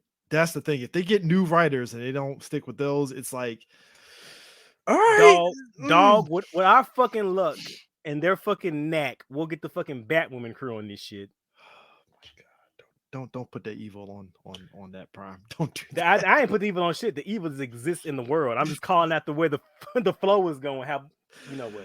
The CW shows has been very wonky with the writers because the writers will be on one show and it's like, what the fuck? And then they'll get put on another show and the writing is just aces. And I'm like, what the fuck happened? You know what? You're right. Dracon and Mortal is the same. You're right. You know what, Joseph? I totally fucking agree with you there. Like, it wouldn't be any better because Disney did not give a fuck. Disney used it as a placeholder till they bought Marvel. Because Disney didn't want people could see again revisionist history. Disney didn't want Power Rangers. Disney's just wanted a boys thing. They were making buku's cash over fist with their princess brand, and they're like, "Yo, we need that same." For the boys demographic. What's out here that we can grab? Then they found out, oh, girls buy the Power Ranger toys too. And I think Hasbro was looking at it. No, I mean, Bandai was looking at it. I'm like, yes, girls do buy the toys. The fuck? But the thing is, Disney did not want to harvest the seeds. They did not want to, reap, sow, and cultivate it. They just wanted something that was already in place and good to go. That's why they were like, well, fuck, we got to do the show time after year. We got to sign these contracts with Toei and Bandai. This is some fucking bullshit. Like, we just wanted to collect that. Bandai had to literally fight tooth and nail to get the girl Power Ranger toys inside the Disney store. They also had to fight to get, I believe it was I think they had to struggle to get RPM made, right? Yeah, at that point they had already bought Marvel, so it was like a situation of they were pretty much eyes hands off. They were hands off. Well, they were hands off until the middle of the season, and Disney was looking at their books and was like, "Hold up, you Power Rangers, you bought a what and did a what now and did it where? Oh hell no! All you niggas fired. Cut the budget. Cut the budget. Yeah, RPM. Yeah. And so they just we just wanted something already in place, and they was like, well, we got Disney and we got Marvel and Star Wars now, so we don't need this. What's this poofa Angels anymore? Sharp. I'm surprised Power Rangers isn't in Fortnite. You know what? I'm shocked. That is like money in the bank right there. I mean, did that shitty PlayStation beat 'em up game do that badly for Power? I mean, you would think because the fucking mobile game and that fighting game is pretty big. Wasn't Battle for the Grid at Battle for the Grid is at Evo. I mean, I think that recent update, so they're still updating it. So it's like there's still being characters added. They just added Dude, they're gonna end up matching what the mobile version of that game was. You know that, right? I would hope so, because that mobile game has a lot of fucking characters. Yeah. So we're here to talk about Kamen Rider Zero One, aka what happens. This felt like, I don't want to say Terminator, but Terminator. I know I cracked this joke when I was watching it when it was airing on when I was watching on Twitter, but I feel like Zero One was a better Westworld than Westworld before Zero One fell off. Yes. So Zero One is the first Kamen Rider series for the Reiwa era, and because Japanese loves their puns and loves their invocative names, so Zero One can easily mean this is the Zero One, the first show for the new era. It's also an allusion to the first Kamen Rider, but it could also be read as Ray 1 or 01 and relating to binary numbers and computer coding. So it's a very layered, very complex name there. Yeah. So this is a future. Well, also, so the COVID-19 pandemic happened right at when they pretty much right at 2020 when it happened. So it delayed this show also got delayed a couple of times. And it also shows in the writing because in the middle of this series, the writing gets a bit muddled. Yeah, COVID hit this shit really hard because shooting time frames had to be shortened, and I think only up to 20 or so people could be on a set for shooting at a time. And it's supposed to be 49, it's only 39 now, and I think they're able to get 45, right? Because yeah, 45. Yeah, and so characters that were supposed to be introduced later had to be pushed up. And arcs reworked because I think Arc and 02 were supposed to be the same character initially. I could be wrong. That's why Arc Zero, that whole there's a reason why the Arc Zero arc, no pun intended, is actually only 3 episodes, right? Because it was supposed to have its own dedicated arc like the other arcs of the series, and it's it's only 3 episodes, huh? Right, and shit whole character arcs get fucked over. Guy's redemption arc was supposed to be a little longer. Instead, it was given 2 episodes. All right, an episode and a half. Okay, now I'm a good guy now, and I'm I don't think he earned that redemption because he was a straight up penis for 25 episodes. This man is the one that made the fucking damn arcs. Right, so I'm just I don't think that redemption was really well earned or deserved, but robot dog goes wolf. Okay, folks, this man orchestrated AI in order to tell a story so his company could literally bankroll and make money off of the chaos of the shit that he started. And I'm this is the most dick move ever. And I'm but you're gonna doom us all, sir. All because he actually really liked the company and liked robots. But he had a bad experience. Sometimes CJ, that math's not mathing for me. It really I was this man orchestrated all this shit, and it's yeah, man, this is Vegeta, at least to this day, is making amends for his shit. Guy, it's 2 episodes and he's just good now, huh? Yeah. I mean, your suit's cool, so I'll allow it. Damn it, Sharpo. Damn it, Sharp. Presented by Zaya. Zero. Okay, I have Robot Batoku. Yeah. Pretty. Yeah. I mean, but the Westworld thing. Wait, no. So that's actually Kakaider, but Kakaider. Yeah, I can see that. I still stick by 01 as Westworld, but Toku. Didn't you? Hold on, weren't you shit talking that a season of Westworld at the point that 01 came out, and you were dog, how is it that 01 is doing a better job of the concept? It was. So a lot of the themes of Westworld at that season was about the concept of machine learning and machine identity and what it means to be human and transhumanism and can AIs have feeling? What does it constitute to be alive, to be a person? And I'm 01 is moonwalking. I'm how is this children's television toy commercial doing a better job of exploring the themes of transhumanism than an actual fucking HBO TV show? What the fuck, bro? Because it's do these human gears, do they have hearts? Do they develop a personality? And are they tools or are they individual people? Now, here's where the crux of the show, one of my issues were the few ways the show kind of filtered. So throughout the whole show, our main character, Aruto, his whole stance was that human gears, they did have hearts. They are people. They have their own dreams, their own goals, their own things to set up to accomplish, and they should be treated the same as people, despite the fact that that could be reinstalled and rebooted. And he still viewed them as people. They should also have same access to equal rights. Great stance. I understand that because I tweet a lot about how I don't understand how people can't see the Vision as a real person because he's just a synthetic man. Instead of carbon, he's made of silicone. He has dreams, emotions, feelings. He's not a fucking automaton. So I understand where Alto's coming from. So CJ, why does the show decide to completely throw his stance out at the end after spoilers? We are spoiling the fuck out of the show. Yes, we are.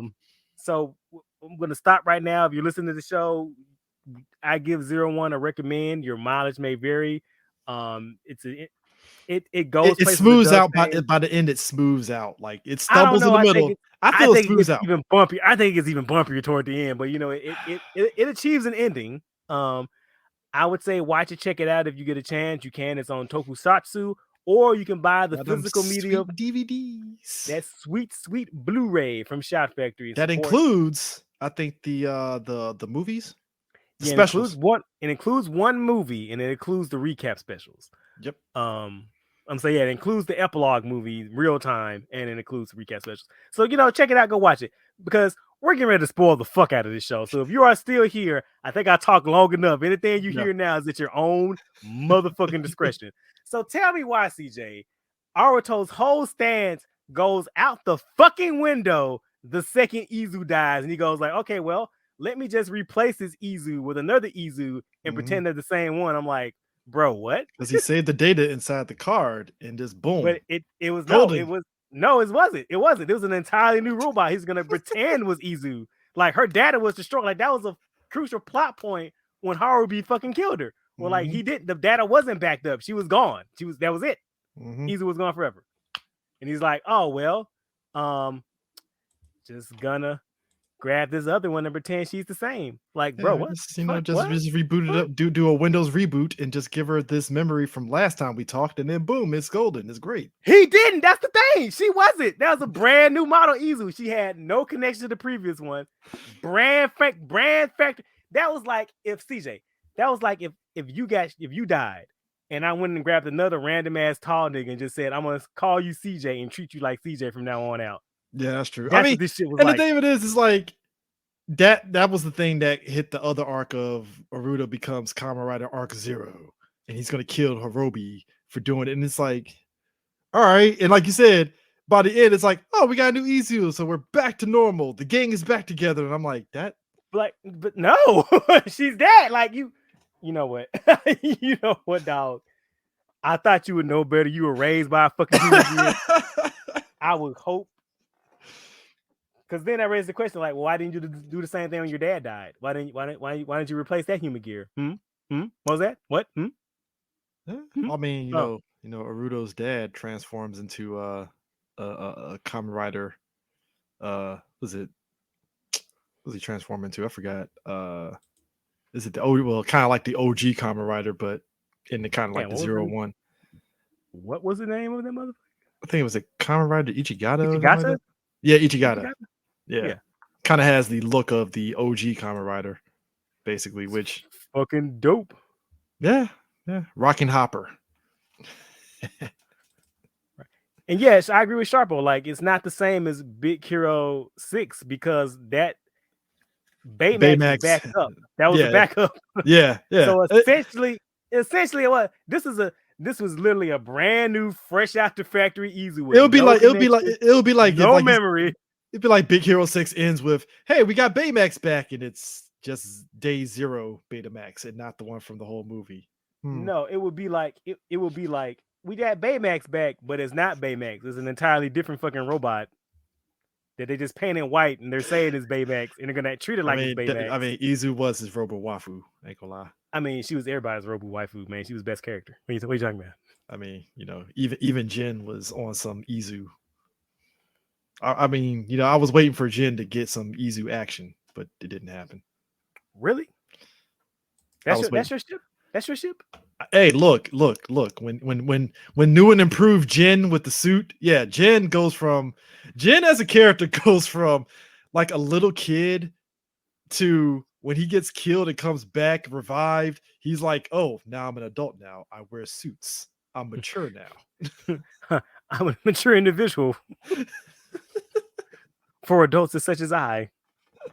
Hey, I ain't gonna lie. When he came back and he was like fucking beating the shit out of fucking Bowser, I was like, thank you. Bowser deserves every bit of this. He deserves this so much. And also another thing about Bowser is like I understand the need to get your villains to kind of come up because he was a straight up dick for like 10 episodes. When they tell you, oh yeah, I'm the one that actually made the AI. When your father launched the Zaya satellite, oh yeah, I actually launched the AI that's for this. I organized all this, and I'm like, this guy's an asshole. Right, and I get like the villains should get comeuppance. I totally am 100% on board with that. But I feel like after a point, just like how that fucking competition arc went on too long, like dude, that shit dragged for no fucking reason. They went out of their way to like I would say almost defame Bowser. Like, oh, because when you get to the latter part of the competition, even with the ending with him taking over the company, Haruto organized his own company. He has the fucking silver. What the fuck was the Kamen Rider form? Damn, I'm like blanking out on now. Metal Cluster? Yeah, Metal Cluster. Metal Cluster was pretty much the John Cena mode because he's just beating the shit out of fucking Bowser every time they meet each other. And I was like, so Bowser just getting his ass whipped afterwards, huh? Right. Then there's that shit where home thing sliced off his clothes. Then there was the shit where Valkyrie like punched the motherfucker out his pants. Like, come on, man. And then Valkyrie, I think she got kind of the short end of the stick because oh man, they fucking ruined her, dog. Because it made zero sense. Okay, she started off very like her and Isamu are part of this Ames military squad. They go after human gears that go out of control, essentially, right? And Isamu's whole arc was essentially, hey, I hate these human gears because I went through an experience where human gear didn't the human gear like harm his parents or his family or something like that? Yeah. So he never trusts them. So he's all like, yo, I see a human gear, I'm putting a bullet in their head, right? On sight. But then you find out that that his family is still alive, and it was all like implanted memories because he has an AI chip in his head, which Guy pretty much put in his and Yua's head to control them. He was in the town when the satellite went off. Mm-hmm. He was in that town when the epicenter of it. Yeah. So Isamu has another human gear AI in his head, and it's like later on, it's like I would say maybe I'm gonna be generous and say it's a 5-episode arc that kind of started earlier on when he sees a cloaked individual, and then eventually you find out, oh, it's just another one of the human gears that Guy had created that's just inside the AI. And I'm like, okay, sure. I mean, I don't know when you put the AI chip in both of the guys' head. I mean, did you give them a shot or something? How does that work? The rich don't have to explain anything.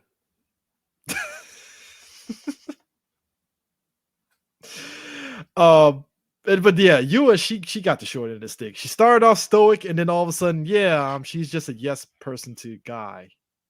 Because and I think at that time, it started a discussion on Twitter about like, yo, so do Kamen Riders not give a fuck about women riders at all here? What's going on? Yeah, it's pretty fucking weird because like she started off, like we said, really, really, really strong. She was one of the best parts of the show. Then she turned into a fucking yes woman, and I'm like, what happened there? Complete with her heel turn initially with the the jackal raider. Right. And can I also just say I was watching this show waiting the whole time for that jackal monster form to get upgraded into a Valkyrie form, and Valkyrie got the short end of the stick when it comes to upgrades until the movie. But otherwise, she only gets that, and she gets the stinger, and that's it. And I'm like, damn, she can't get like an ultimate form like everybody else. Just right. Well, I guess the trade-off was Vulcan because none of his forms miss. All hits. Bruh, Vulcan makes zero sense. Look at this. Look at that. No misses. All hits, baby. All hits. It's like, dude, the way he transforms, he shoots the bullet and punches it, and I'm like, okay, that's actually pretty boss. I ain't gonna lie. Now my thing also was so he had, for his first transformation he had to like force the key open because it was locked down from a Yeah, he has to get protocol. permission to open it. And he forces it open, but like after he forces it open the first time, like doesn't that mean it's unlocked? Do you have to force the key every single time, or are you just doing that to be a Prime? They have to keep the gimmick up as part of his character. I'm like, I'm pretty sure you It's have like, permission now, bro. I'm like, I'm pretty sure that the latch on it is kind of loose at this point. You know, you can just boom, just open it up. And answer your question, Sharpo, I believe she did. I haven't watched that last movie yet because a lot of people told me not to watch it yet. Yeah, it's a lot of people that get jobbed out. She got I think she got a new form. It's dope as hell, and then it's like, oh shit, she got Vegeta. Now I see a lot of people complain about that too, like, oh man, it's another instance of the female character getting jobbed out. And I'm like, there are a lot of rider forms that get jobbed out in movies. Like fucking Decade 21 got jobbed out in the movie. Yep, got bodied. Fucking homeboy Necrom, his super form got jobbed out in the movie. He got eyes in the movie. I'm gonna say his power up was the power of friendship and love, and he got beat by fucking Nobunaga. So I'm like, come on, dog. Come on, man. Shit was grand opening, grand closing. I'm like, god damn. I'm like, Necrom, no.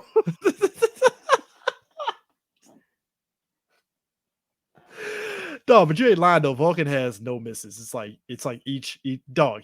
Look, the second one, the one that got me was this one, and the fact that it has missile launchers and he has like handguns and stuff. I'm like, this is great. I love it. Fucking sensational. So sensational. So sensational. Just oh my god. So great. But then, like I said, Bowser, the arrogance. Dude, his suit looks like it's just arrogance. It looks like a dick wears it. Yeah, you are correct. That's what we call prickwear. I agree. Dog, dude, when he debuted, right, I laughed my ass off how he just rolls up on Haruto and it's like, yeah, so let me tell you about this Morphin here, the driver. Boom. And I'm like, oh boy, here we go. And proceeds to beat the shit out of Haruto. I mean, not just the shit, the absolute dog shit. Dude takes his powers, kills the other monster he was facing off, and said, all right, back to normal. Let's go. I'm like, damn. Cold-blooded. Hirobi is the only one that I feel was so bizarre because I'm like, all right, he's clearly following orders. He had a moment of clarity when he realized that Guy technically created him. And then like him and Haruto are working together, but then it's like he's the villain now because the arc demands it. Sure. I just took it as, the Westworld thing. It's like, hey, it's our turn now. You humans had a chance and we're stronger than you, and he was feeling some type of way about and look, I think at the end, one thing I think I could take from Hirobi's arc, and tell me if I'm reading something wrong. Mm-hmm. Like I felt like he was trying to fight what he would consider his programming as, like, because he was programmed as a father unit, mm-hmm. and he was fighting that, thinking like, I'm not programmed to be that, but it's not programming, it's your nature. It's your nature to be a father because you were looking after Jin. So like, it's not that you were programmed. It's like, that's just your fucking personality, bro. I mean, it's just, and the thing of it is like, I don't know. It was weird with his whole arc, and then boom, at the end, it's like, oh, he's back again, and he's like new and improved, and I'm like, all right, cool. I'm like, I mean, you got to have him around for those crossovers and those team ups, I guess. I mean, even like the idea, I have to look at Guy on this one. So, Guy, how did you get to the point to where you made a sentient being on some Horizon Zero Dawn shit where it's like, oh, he made his own body and Morpher? All right, which it makes sense because basically the way these human gears work is essentially if they achieve singularity, that's how they're able to kind of be their own person. Essentially, yeah, they essentially they get consciousness, they get free will. They're yeah. well, yeah. Yeah, I mean, it's just which I like it, but then you know what, and that's what I'm makes. trying to. It really reminds me of this short story movie. This this short movie.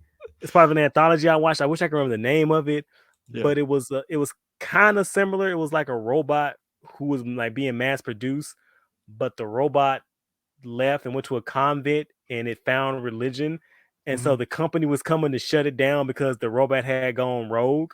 And so there was a debate to have: does this robot have a soul, or do you have the right to self-terminate this robot?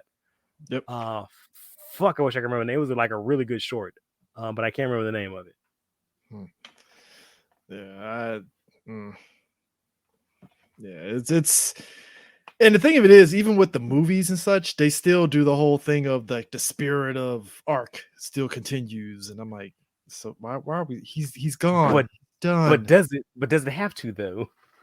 It's kind of like the shit in RPM with what the fuck is the name of that? Vengeance. That's what the Ark reminded me of. Vengeance. God damn it! You know what, sir? You are 1000% right. That was 100% Vengeance. Right. No, it wasn't Animatrix. Was it Animatrix? I thought it was something else because he joined the Buddhist temple. Was that Animatrix? It might be Animatrix. It might be. Yeah, it was Animatrix. Yeah. Was it Animatrix? Yeah, it was Animatrix. Okay, my bad then. Dope. I have to go back and rewatch Animatrix then. Yeah, they did paint the 1,000 suit black. They did, which I'm like, why do you have to make it black? Like, come on, man. It's like, don't do this to me. Just I think, you know what? It did take me a minute to get used to the concept of the suits and how they made it. Because again, this is like a new series. So the Zero One suit grew on me a lot over time. And I was like, all right, I can deal with the Zero One suit, especially when it got to the Shining Hopper. Because that was the one that I really was like, all right, I do like it. Because I mean, come on. How do you not now, one thing I really enjoyed and something that I didn't notice until recently is that the drivers that each rider uses is dependent on what faction they're with. No, it's called the Doomsday Book. I know I'm not fucking crazy. Okay, so you found it. All right. Yeah, you know what? Sharp is right. It is like the Geth from Mass Effect a little bit. Legion is best boy. Yeah, Legion is the best. Like, come on. When I shine, darkness fades. I swear, man. Can you imagine? I think that's the other reason why I like Zero One is that every time they morph, it's always something there. It's like a kick to the sky. It was like a jump in the sky. This guy turns to a rider kick. Thousands is no way. Thousands is still fucking hilarious though. It's like when the 5 horns cross, the Golden Soldier Thouser is born. Presented by Zaya. I'm like, that is the most dickish fucking thing ever. And I'm like, you know what? I'm fine. That matches the character. Of course.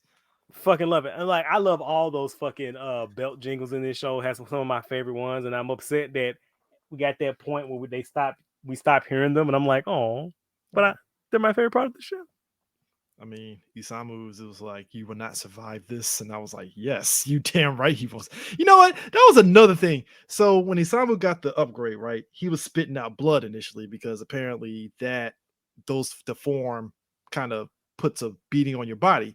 And it felt like the show eventually, it was non-existent. It just stopped after 3 episodes. Like, oh, so I guess it doesn't hurt him anymore. Like, all right. It's like, all right, cool. I guess. I mean, that would have been a nice little nugget of like, you know. But you don't like your Red Lantern Kamen Rider? I mean, you know, I wanted more blood spitting. I didn't get it. I was kind of sad. Very sad. Yeah, shot rise. The elevation increases as the bullet is fired. Punching Kong, enough power to annihilate a mountain. Which I did like Punching Kong. Ain't gonna lie. Yeah, I'm upset they didn't get used as much as they should have because, like I said, all hits, no misses. They literally used Punching Kong for the shotgun, and then eventually he just used the regular shooting wolf. And I'm like, so you don't need Punching Kong anymore? Nah, baby, trained up, baby. That is Assault Wolf, no chance of surviving. And then, yeah, Orthral's Vulcan, which is the last one, awakening the instincts of 2 beasts long lost. Rampage Vulcan. is Gather Around, Rampage and Gatling, Mantha. Yeah. So, which I low key like Rampage Vulcan. I know some people couldn't get around with the way it looked, but I was like, you know what? It grew on me a lot. I can't relate. I love all his fucking forms. I mean, I like all of them too. I mean, I like the transformation when he goes into Rampage Vulcan more than the other two. But I think that also represented his wildness of how he fights, because Isamu does not give a shit. Like, he will go in. Like, both times Stowser whooped his ass initially, it was like, you do realize Stowser's going to whip you, right? Oh, you don't care? All right, cool. YOLO, my man. YOLO. Stowser will gladly put foot to ass on you every time. So, you know what? You're right. Punchy Kong and Thunder Watch should have been primary forms. Yes. Yes. I agree. Yeah. Yeah. Lightning Hornet. Yeah. But yeah, that I think I kind of was waiting for that whole arc. Because so the whole arc, and because basically the initial first handful, I think the first 15, 16 episodes is essentially just, we get all the different forms of Kamen Rider Zero, and we get Aruto pretty much kind of coming into his own as the president of the Hidan Company. So it's like, all right, we're getting all these forms and we're getting some sinister who's behind it all. But then, like you said, when you get to the other arc with the competition, that's where it drags. The show falls the fuck apart. Like, it did not have to be that long. And it also makes Aruto look like a complete fucking idiot, which, I mean, I guess I understand because he's a fucking stand-up comedian. So, that was mean. That's so mean. I'm sorry. But the disgust, like he's a goddamn comedian. I'm like, damn, Prime. I mean, tell him how you really feel. It's a fictional character, man. Sorry, that was mean. But it makes him look like a fucking idiot, because, like, guys playing that man time and time in, and it's like he's not learning, he's not adjusting, he's not trying to play the game or act like a CEO. He's just like, oh, well, I'll just keep doing the same thing I've been doing. Gee golly. Now, keep in mind, that part also has one of my favorite episodes, and not just Zero One, but in all of Kamen Rider, like the fucking episode with the firefighter. Yeah, that was dope as shit. That's like one of the best episodes. But then that shit get balanced out with the rest of it. Oh yeah, that was also the story. The workplace arc is also where we get introduced to the black rapper that helps out Aruto during the competition, and it presented an interesting story plot point that the show decided not to even dive into, period, which is the idea of an actual human gear that actually wanted to transform. And he was the only one who was able to achieve the self-transformation that way. And he was also the only human gear that wasn't ever brought back. They thought we didn't notice. Oh, we noticed. But we did. I was like, is he coming back? We ain't gonna get an ending when he's gonna come back rapping? Nothing. Is he gonna get reboot? He doesn't get a happy ending? Oh. No happy ending. Sorry, Prime. Curious. Sorry, Prime. You don't get, black people don't get happy endings. All right. Gee, I wonder what's the difference between him and the other human gears. Why couldn't he have, been rebuilt or rebuilt? Fascinating. Fucking fascinating. I seem to remember somebody online getting mad at me because I heat checked it on it, and he's like, no, but actually that's not true. And I'm like, it is true, because he didn't come back, guys. I hate to tell you this. Right, I remember that. Like, they were trying to call you, like, why are you pointing it out? Like, because it happened in the show. And like, I'm not the only one that pointed it out. There was somebody else that pointed it out, so I ain't the first. I'm just saying. I was gonna say, we all pointed this shit out when it happens. Like, it's really weird that he never came back. We never saw that motherfucker again. Yeah, I mean, you know what? We literally saw the fucking terrorist from the fucking space station come back. He came back. He got to be a goddamn Kamen Rider. The fuck? Oh no, Sharp is right. The abs guy came back 3 times. Right. The fucking the lame ass security guard came back. The fucking shirtless they all came back. What the fuck? The fuck? Dude, the fucking wedding planner came back. What fucking point or purpose is she? You know what? I will say this. First off, MC, check it out. I like the fact that the actor half Japanese, half black. He knows English, fluent with it. I like the fact that they actually got him to do voice acting for the Netflix thing Yasuke. I didn't put two and two together till I watched Zero One, and I was like, "Is that the same?" It is the same guy. Holy shit!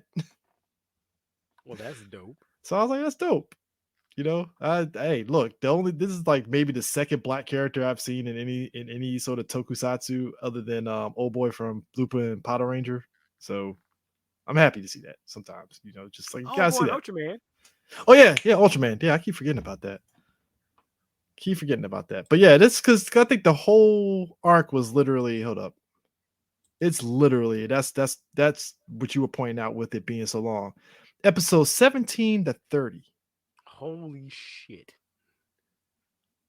Holy, it's half the fucking 13 show. episodes. That's a good chunk of the damn show. Which is why, like, when you get to the freaking arc 0 thing, I'm like, so we only get 3 episodes? That's it? And look, I understand COVID affected a lot of things. I get that. Well, technically 4 because 42, 43, 44, 45. So 4 episodes. My bad.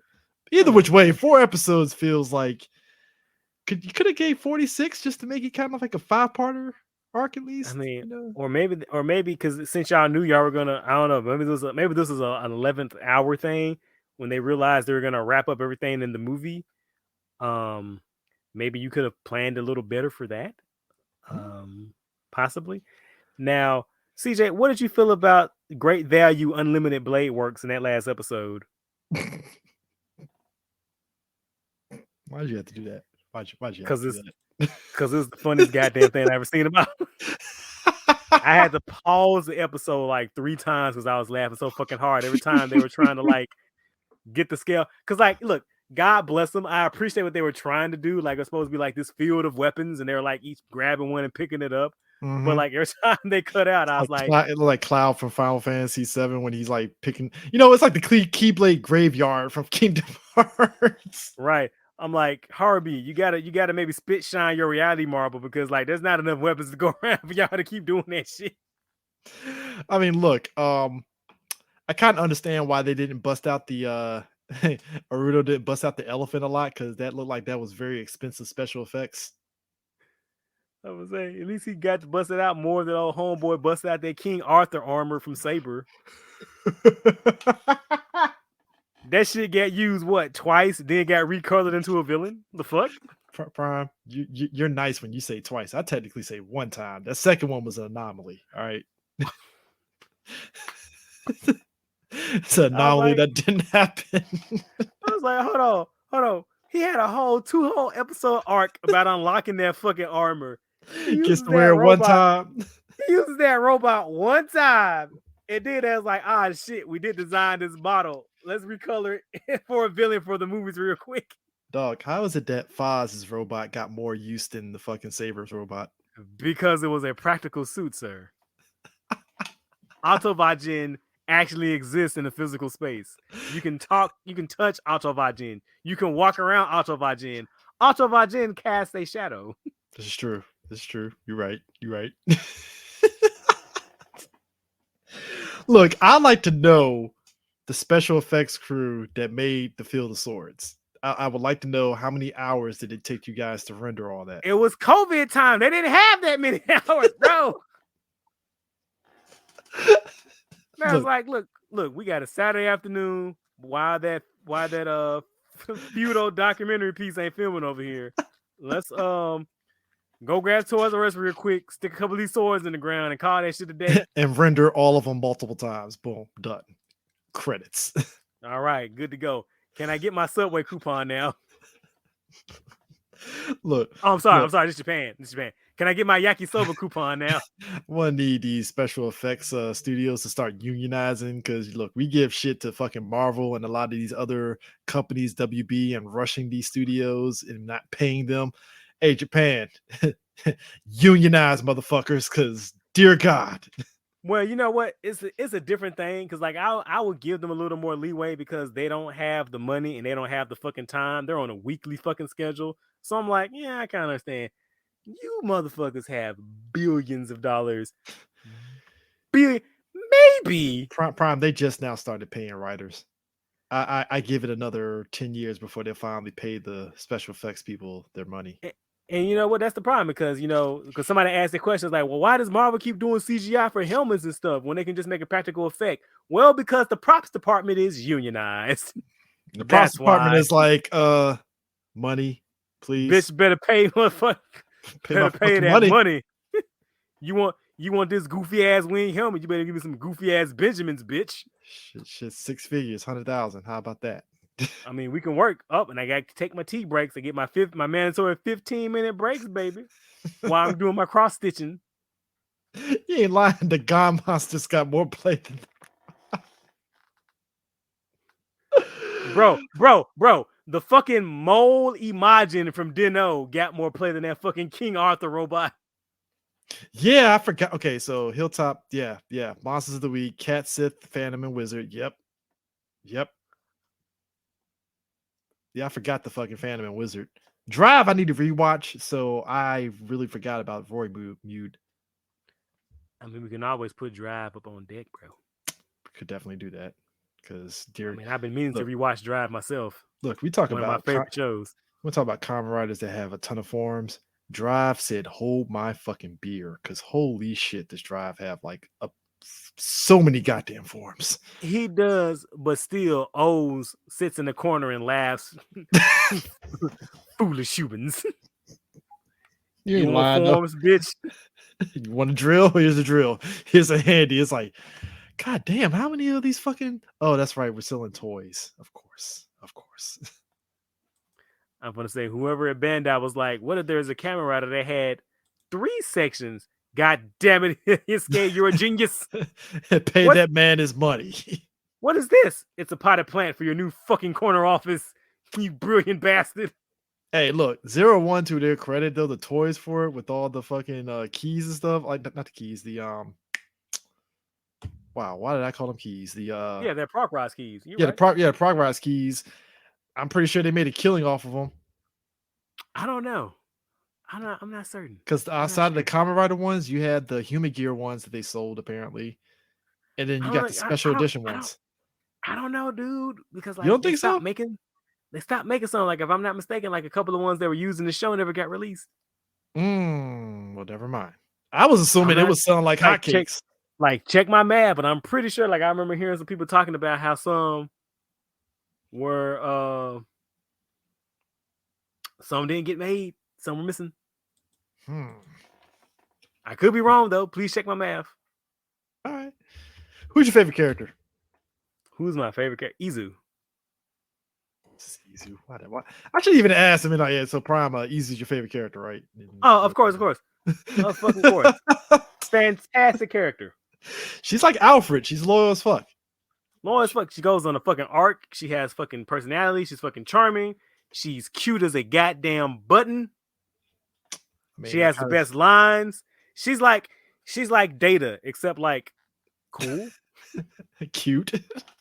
Cute, yeah. She's cute Data. There you go. There you go. I'm gonna say Isamu for me because I actually did enjoy his arc. Shockingly. Really? Yeah, I actually liked his arc. His whole arc of just like him turning around and actually liking, Human Gears. Like, even though, it was manufactured, they could have easily still stuck with him being very like, Human Gears. I guess I could trust him, but still kind of had doubts. It's like, no, he wholesale still trusts his Human Gears. Like, all right, cool. Consistency. There's consistency, versus Yua, who doesn't have any consistency. And I'm like, not at all. Guy who, like you said, Robo Dog, Roof. Oh, I'm good now. Yay. No, I'm not gonna lie. That dog is a real dog, and I considered buying one, especially when I saw that it could dance to the fucking belt jingle. I'm like, oh, look. When Guy was transforming to Thouser, and the dog was very happy to see that, I was like, oh, that's cute. That's adorable. Very adorable. Still not earned though. Still a stupid ass redemption arc. But Prime, look at his abs.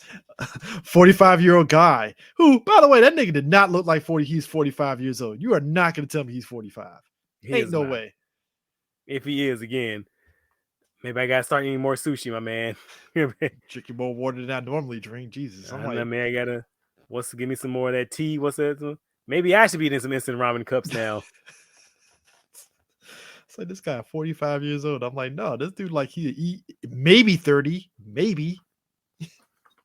That's just like Homeboy from Lupin Ranger versus Pata Ranger when they were trying to say the Cop Red Ranger was older than the Thief Red Ranger, and I'm like, How? they're the same age? They're the same age, guys. Like you're not fooling us. Like they are. That fucking wig you have that dude in, it is not, bro. The fuck out of here. Look, I know folks give shit to Tyler Perry and his wigs, but Japan literally says "Hold my beer, Tyler Perry," because dear God, when they put somebody in a wig, it's like oof. Like I just watched Beyond Generations, and that fucking wig they had George in had me fucking crying when he was supposed to be an old man. I'm like, come on, man. That shit took me out. I'm not gonna lie, it took me out the movie. I'm sorry. I know, no shame. Hold on, I'm trying to see if I can find it. If I can find a picture. Hold on. I bet you can find shit on Rider Wiki. Hold on. Hold on. What character was it again? George.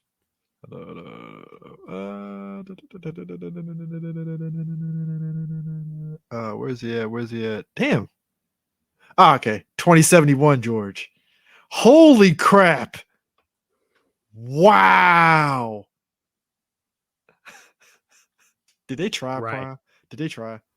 They did not. Did they even try? They did not give a solitary shit. They did not. Could not. Would not care. What is this? Is that like the default way that they put on every old person?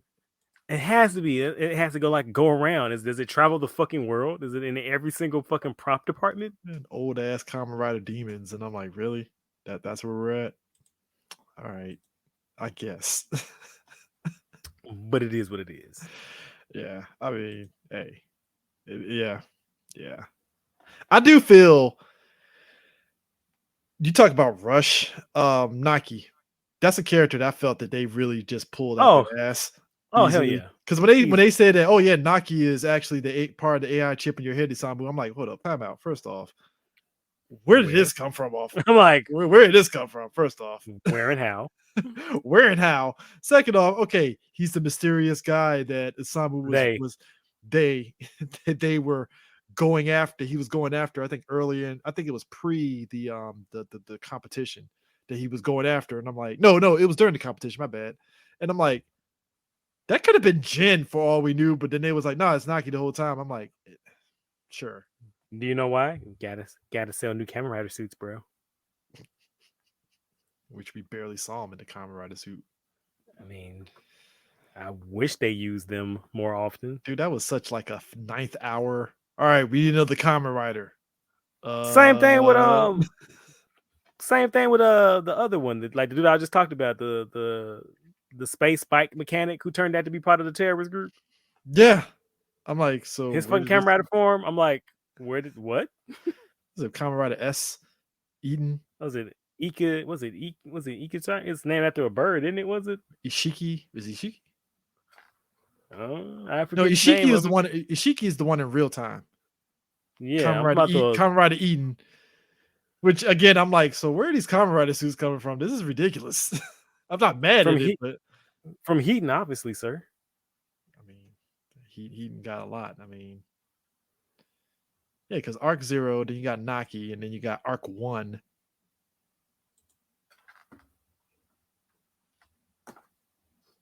Yeah, that's yeah, the Arc 1 suit, which I don't know. I actually did like the Arc 1 suit a little bit. I ain't gonna lie. But yeah, that is kind of interesting a little bit. Now my thing is this, Prime. So his final form for Rising Hopper, is that supposed to be like the better version? Realizing Hopper, is that supposed to be like the better version of Shining Hopper? Yes, supposed to be his ultimate powered up form. Takes off towards a dream. Because why not? I was just wondering, so I'm like, so is it better than the 02 one? Supposedly. That just felt like they just pulled that one out their ass and was like, all right, we're just gonna make him standard Kamen Rider Zero to bring it back to Rising Hopper, except it's special now. All right, cool, fine. Like you said, sell toys. Gotta get them progress keys. So, but I think. Oh, did you have any fave episodes? See, other than the firefighter episode, maybe the one where Easy was doing the Groundhog's Day inside that simulation. That was fucking hilarious. That was really dope. I really like the Shining Hopper premiere 2-parter with Wazoo. Yeah. And I like Metal Cluster Hopper's debut 2-parter. Yeah. I did like Metal Cluster, that whole arc of him trying to control it. I'm with you on Shining Hopper though, definitely. Just the idea of okay, so the whole thing of Shining Hopper, him being able to like teleport the way he does, I did like that. That was a dope like visual idea, and also the fact that like these human gears that turn evil, one of them was able to adapt their AI to Shining Hopper, which I wish that they extended that out to every other villain human gear that they had. But then again, I don't know if that would have broken the show in any sort of way if they did do that. I don't know, possibly. Now, speaking of the teleporting around, did we mention, or did I mention that one of the reasons why some of the action scenes look the way they look is that, standard filming practices, you shoot 22 frames per second? Yes, 20. Yeah, I thought it was 20 frames per second. 20. Well, 01, they did 21 frames, I think. Let me check my math on that. Let me make sure I'm saying that right. The math is mathing. Make sure my math is mapping there.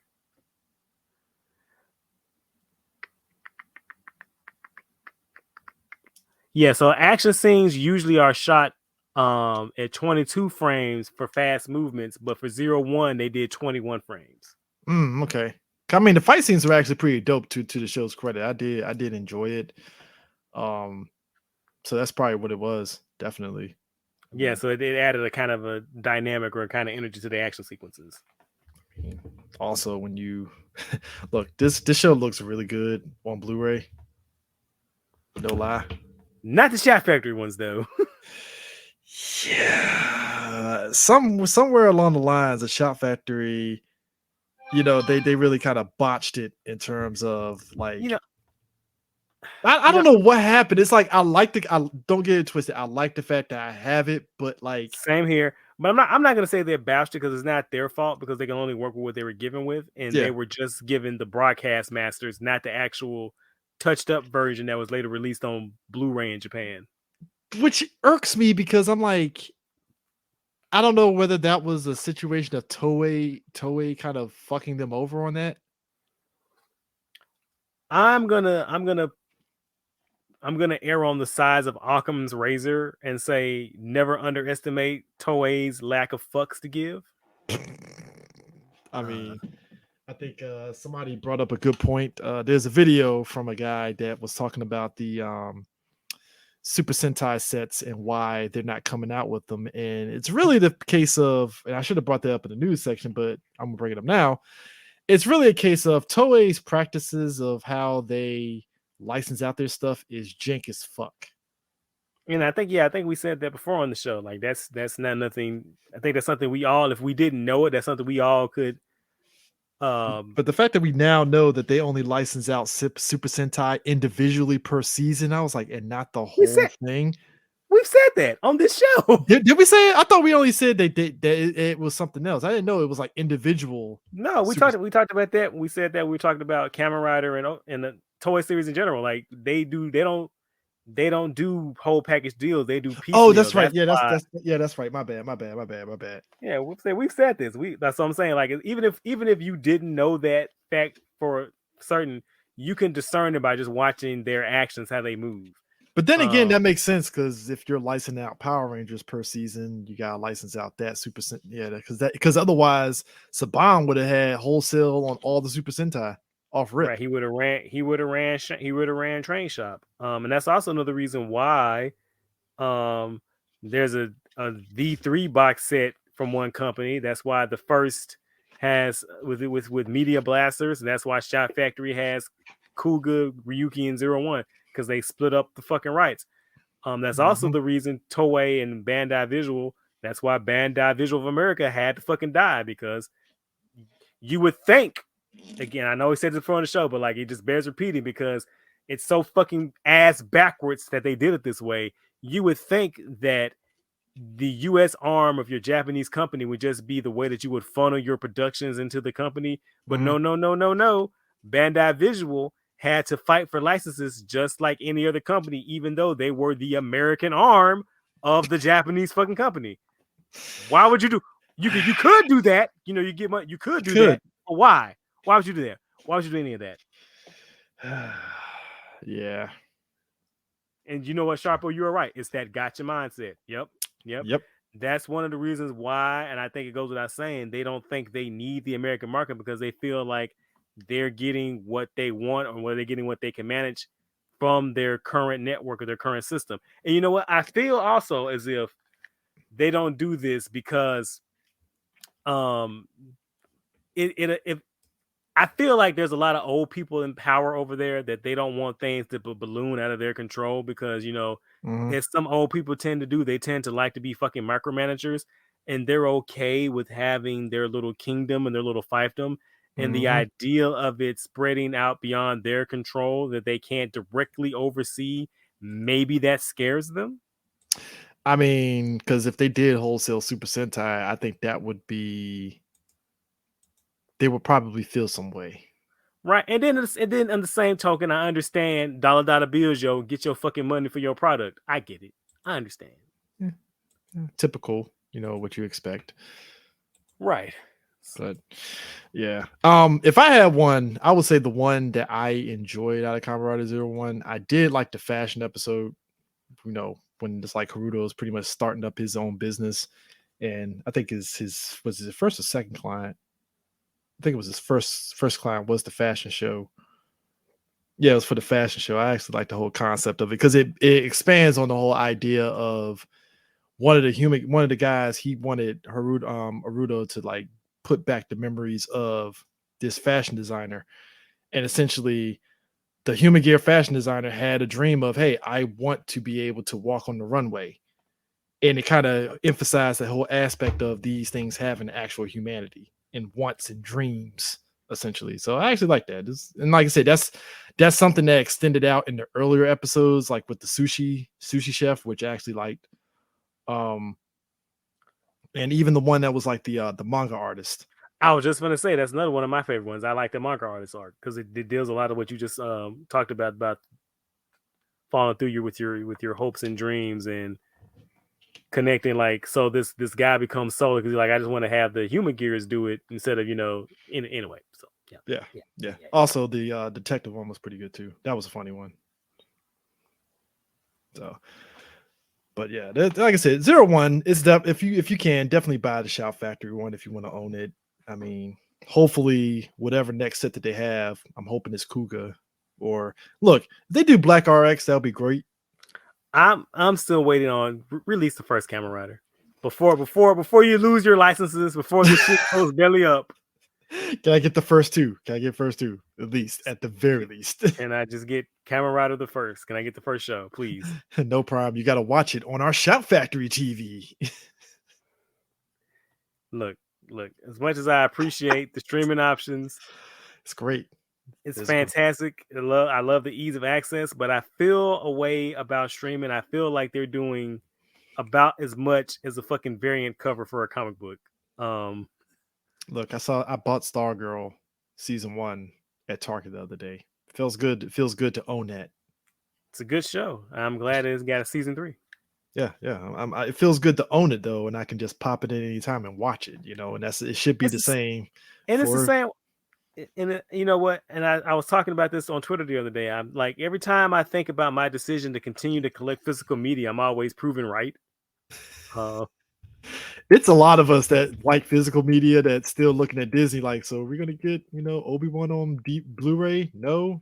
No, Well, I guess I'm gonna have to go to the bootleg guy at the convention and get it then, if that's the case. right? I mean, I'm trying to give you the money.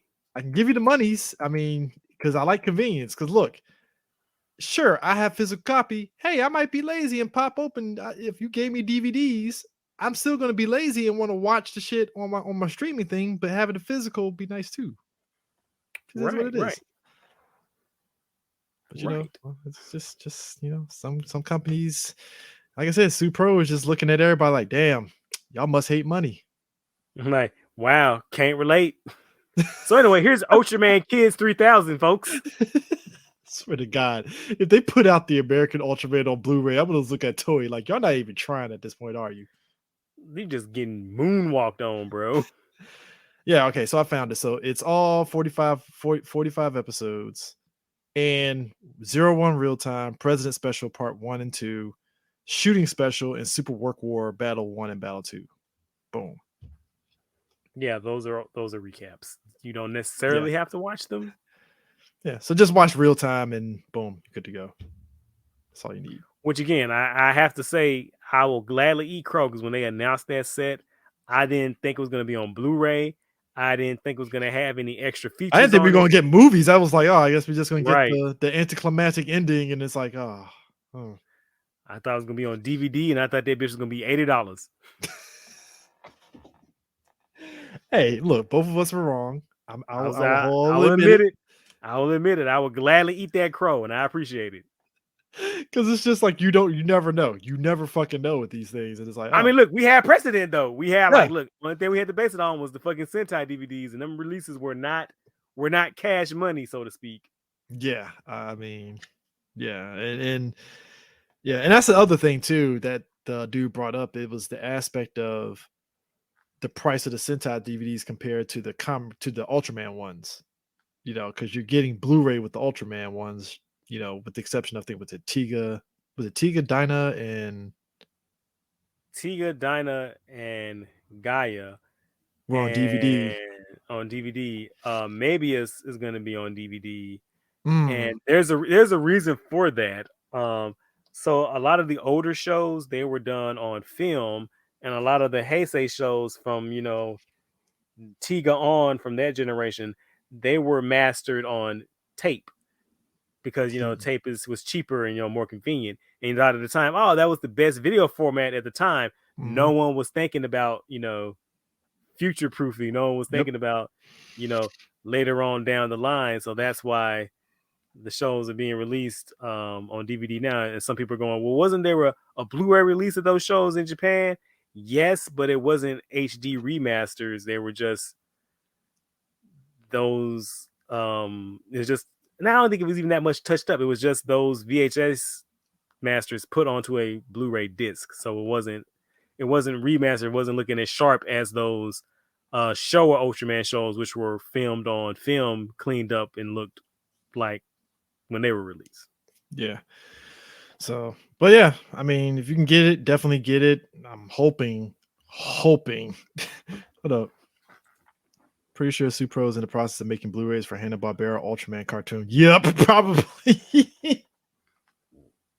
Swear, if that Ultraman cartoon gets a fucking Blu-ray, I'm just like, damn. Well, you know what? I'm gonna be like, if that shit happens, I'm like, you know what? There is no excuse for Dragon Knight to not be on Blu-ray. Bruh, at that point, it's like that's like pulling teeth to get Dragon Knight on Blu-ray. It feels that way. And it should have, and granted, Dragon Knight should have been on fucking Blu-ray personally, but that's just me. And I'm like, is that a battle we want to have? Is this the heel? Is this? I mean, somebody in America wants to distribute Kamen Rider Dragon Knight on Blu-ray. I'm pretty sure they can get together with Toei and get that. I'm pretty sure Stephen Ford wants that as well. Some sweet Dragon Knight residual money. Oh yeah, buddy, all 12 cents. Which makes that person saying that Austin, if Austin got paid, he wouldn't have to worry about money even more stupider. Because guess what? Power Rangers getting syndicated means you don't get that much money if it's consistently syndicated. So, FYI, because I mean, I think Pam from Martin said that because Martin gets shown so much on MTV, she only gets like $1, maybe, on a residual check. Right. And again, what does that deal years ago have to do with him committing a crime right now? It's my question. At that point, I'm looking at Austin like, so bad money management, Austin? Well, hey, man, those pieces don't buy themselves. Hate you.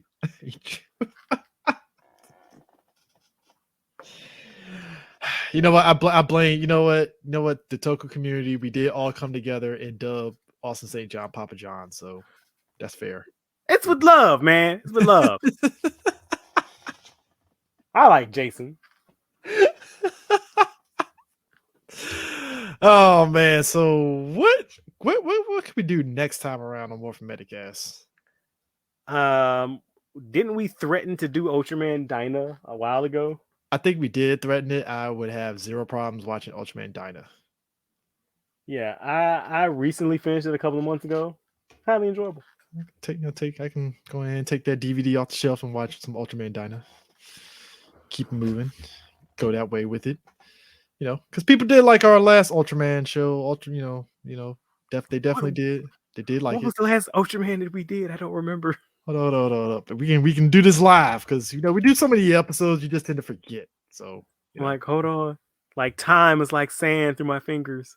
COVID. I blame COVID for this. Ultraman X.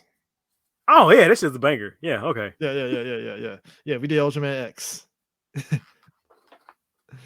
Yeah. So Ultraman X we did, and then we did Kamen Rider Double, and then this, and then now we did Kamen Rider Zero One. So yeah, Dyna, definitely. Yeah, we can do Kamen Rider Dyna. Why I say Kamen Rider Dyna? Wow, Ultraman Dyna. Damn. Don't give them ideas, sir. We crossing streams. Oh man. So here's a question: Will we be doing live, or will we be doing recaps of Fudo P when that comes out? That is a good question. Could that be one for the culture? That could be one for the culture. I mean, I do have Crunchyroll, so that wouldn't be an issue. We could do that for the culture when it drops. Definitely, that would be a good way to end, kick off the summer because that'll be coming right after San Diego Comic-Con and Otakon. So yeah, that'll be a good way to kind of bookend the summer months. Essentially, I'm hoping San Diego this year they have the because is it the 30th anniversary of Kamen Rider? Or it's longer than that. We are on the 55th, sir.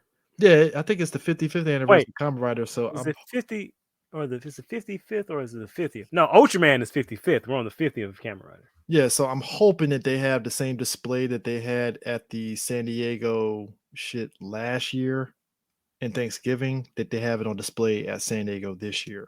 If they do, ask those bastards, where can I buy some display Dizas? All right, I'll ask. I'm just gonna be like, yo, so can I touch a helmet, please? That would be great. You sons of bitches, I got belts just out here naked. No cases. They're gonna look at you like, yeah, go fuck yourself. How about that? You rat bastards. Oh man, those belts. I actually need to get it. Well, actually, no, I actually do. I have a decade belt. What am I talking about? Yeah, I have a decade belt. I'm tripping. I'm all like, oh, I don't have a belt. No, I do. I have decade. Yeah, I'm looking at Decade and Zero One right now. They're the only two I have on the display case. Now, I buy. Now, here's the thing.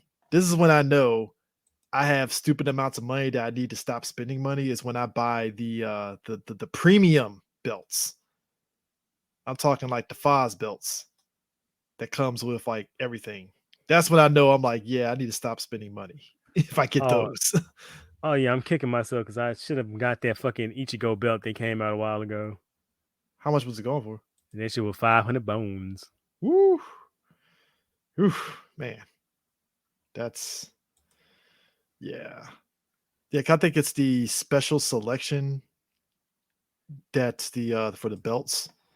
And I'm like, oh boy, yeah, that's gonna be a lot. Because I think it's not even just the belts, because I think it's they did it for Gaim with the lock seeds.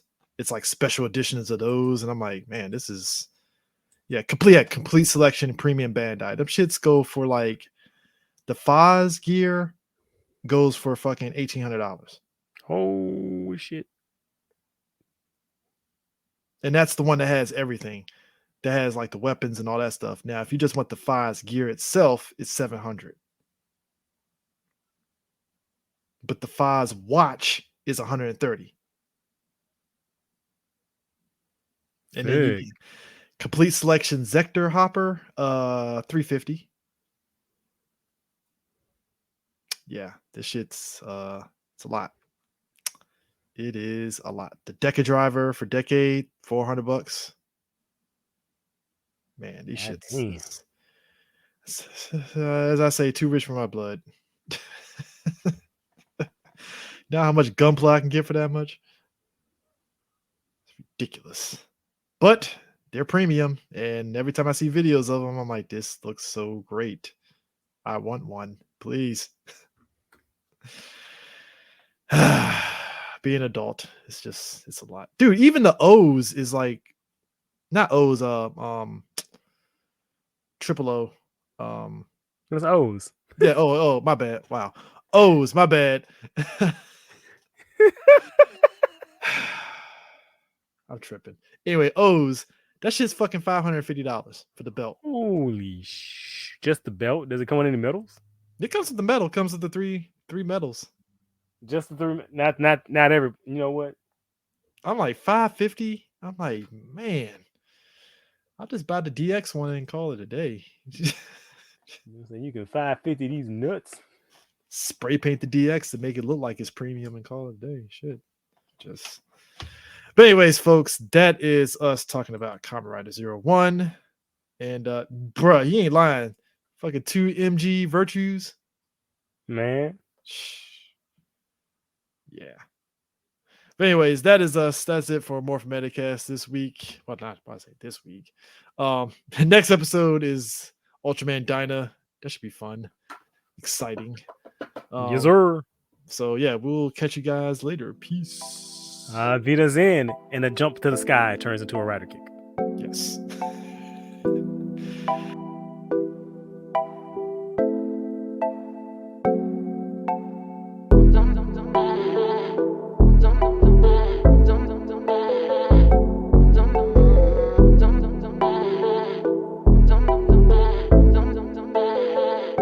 That boy is Benny, huh?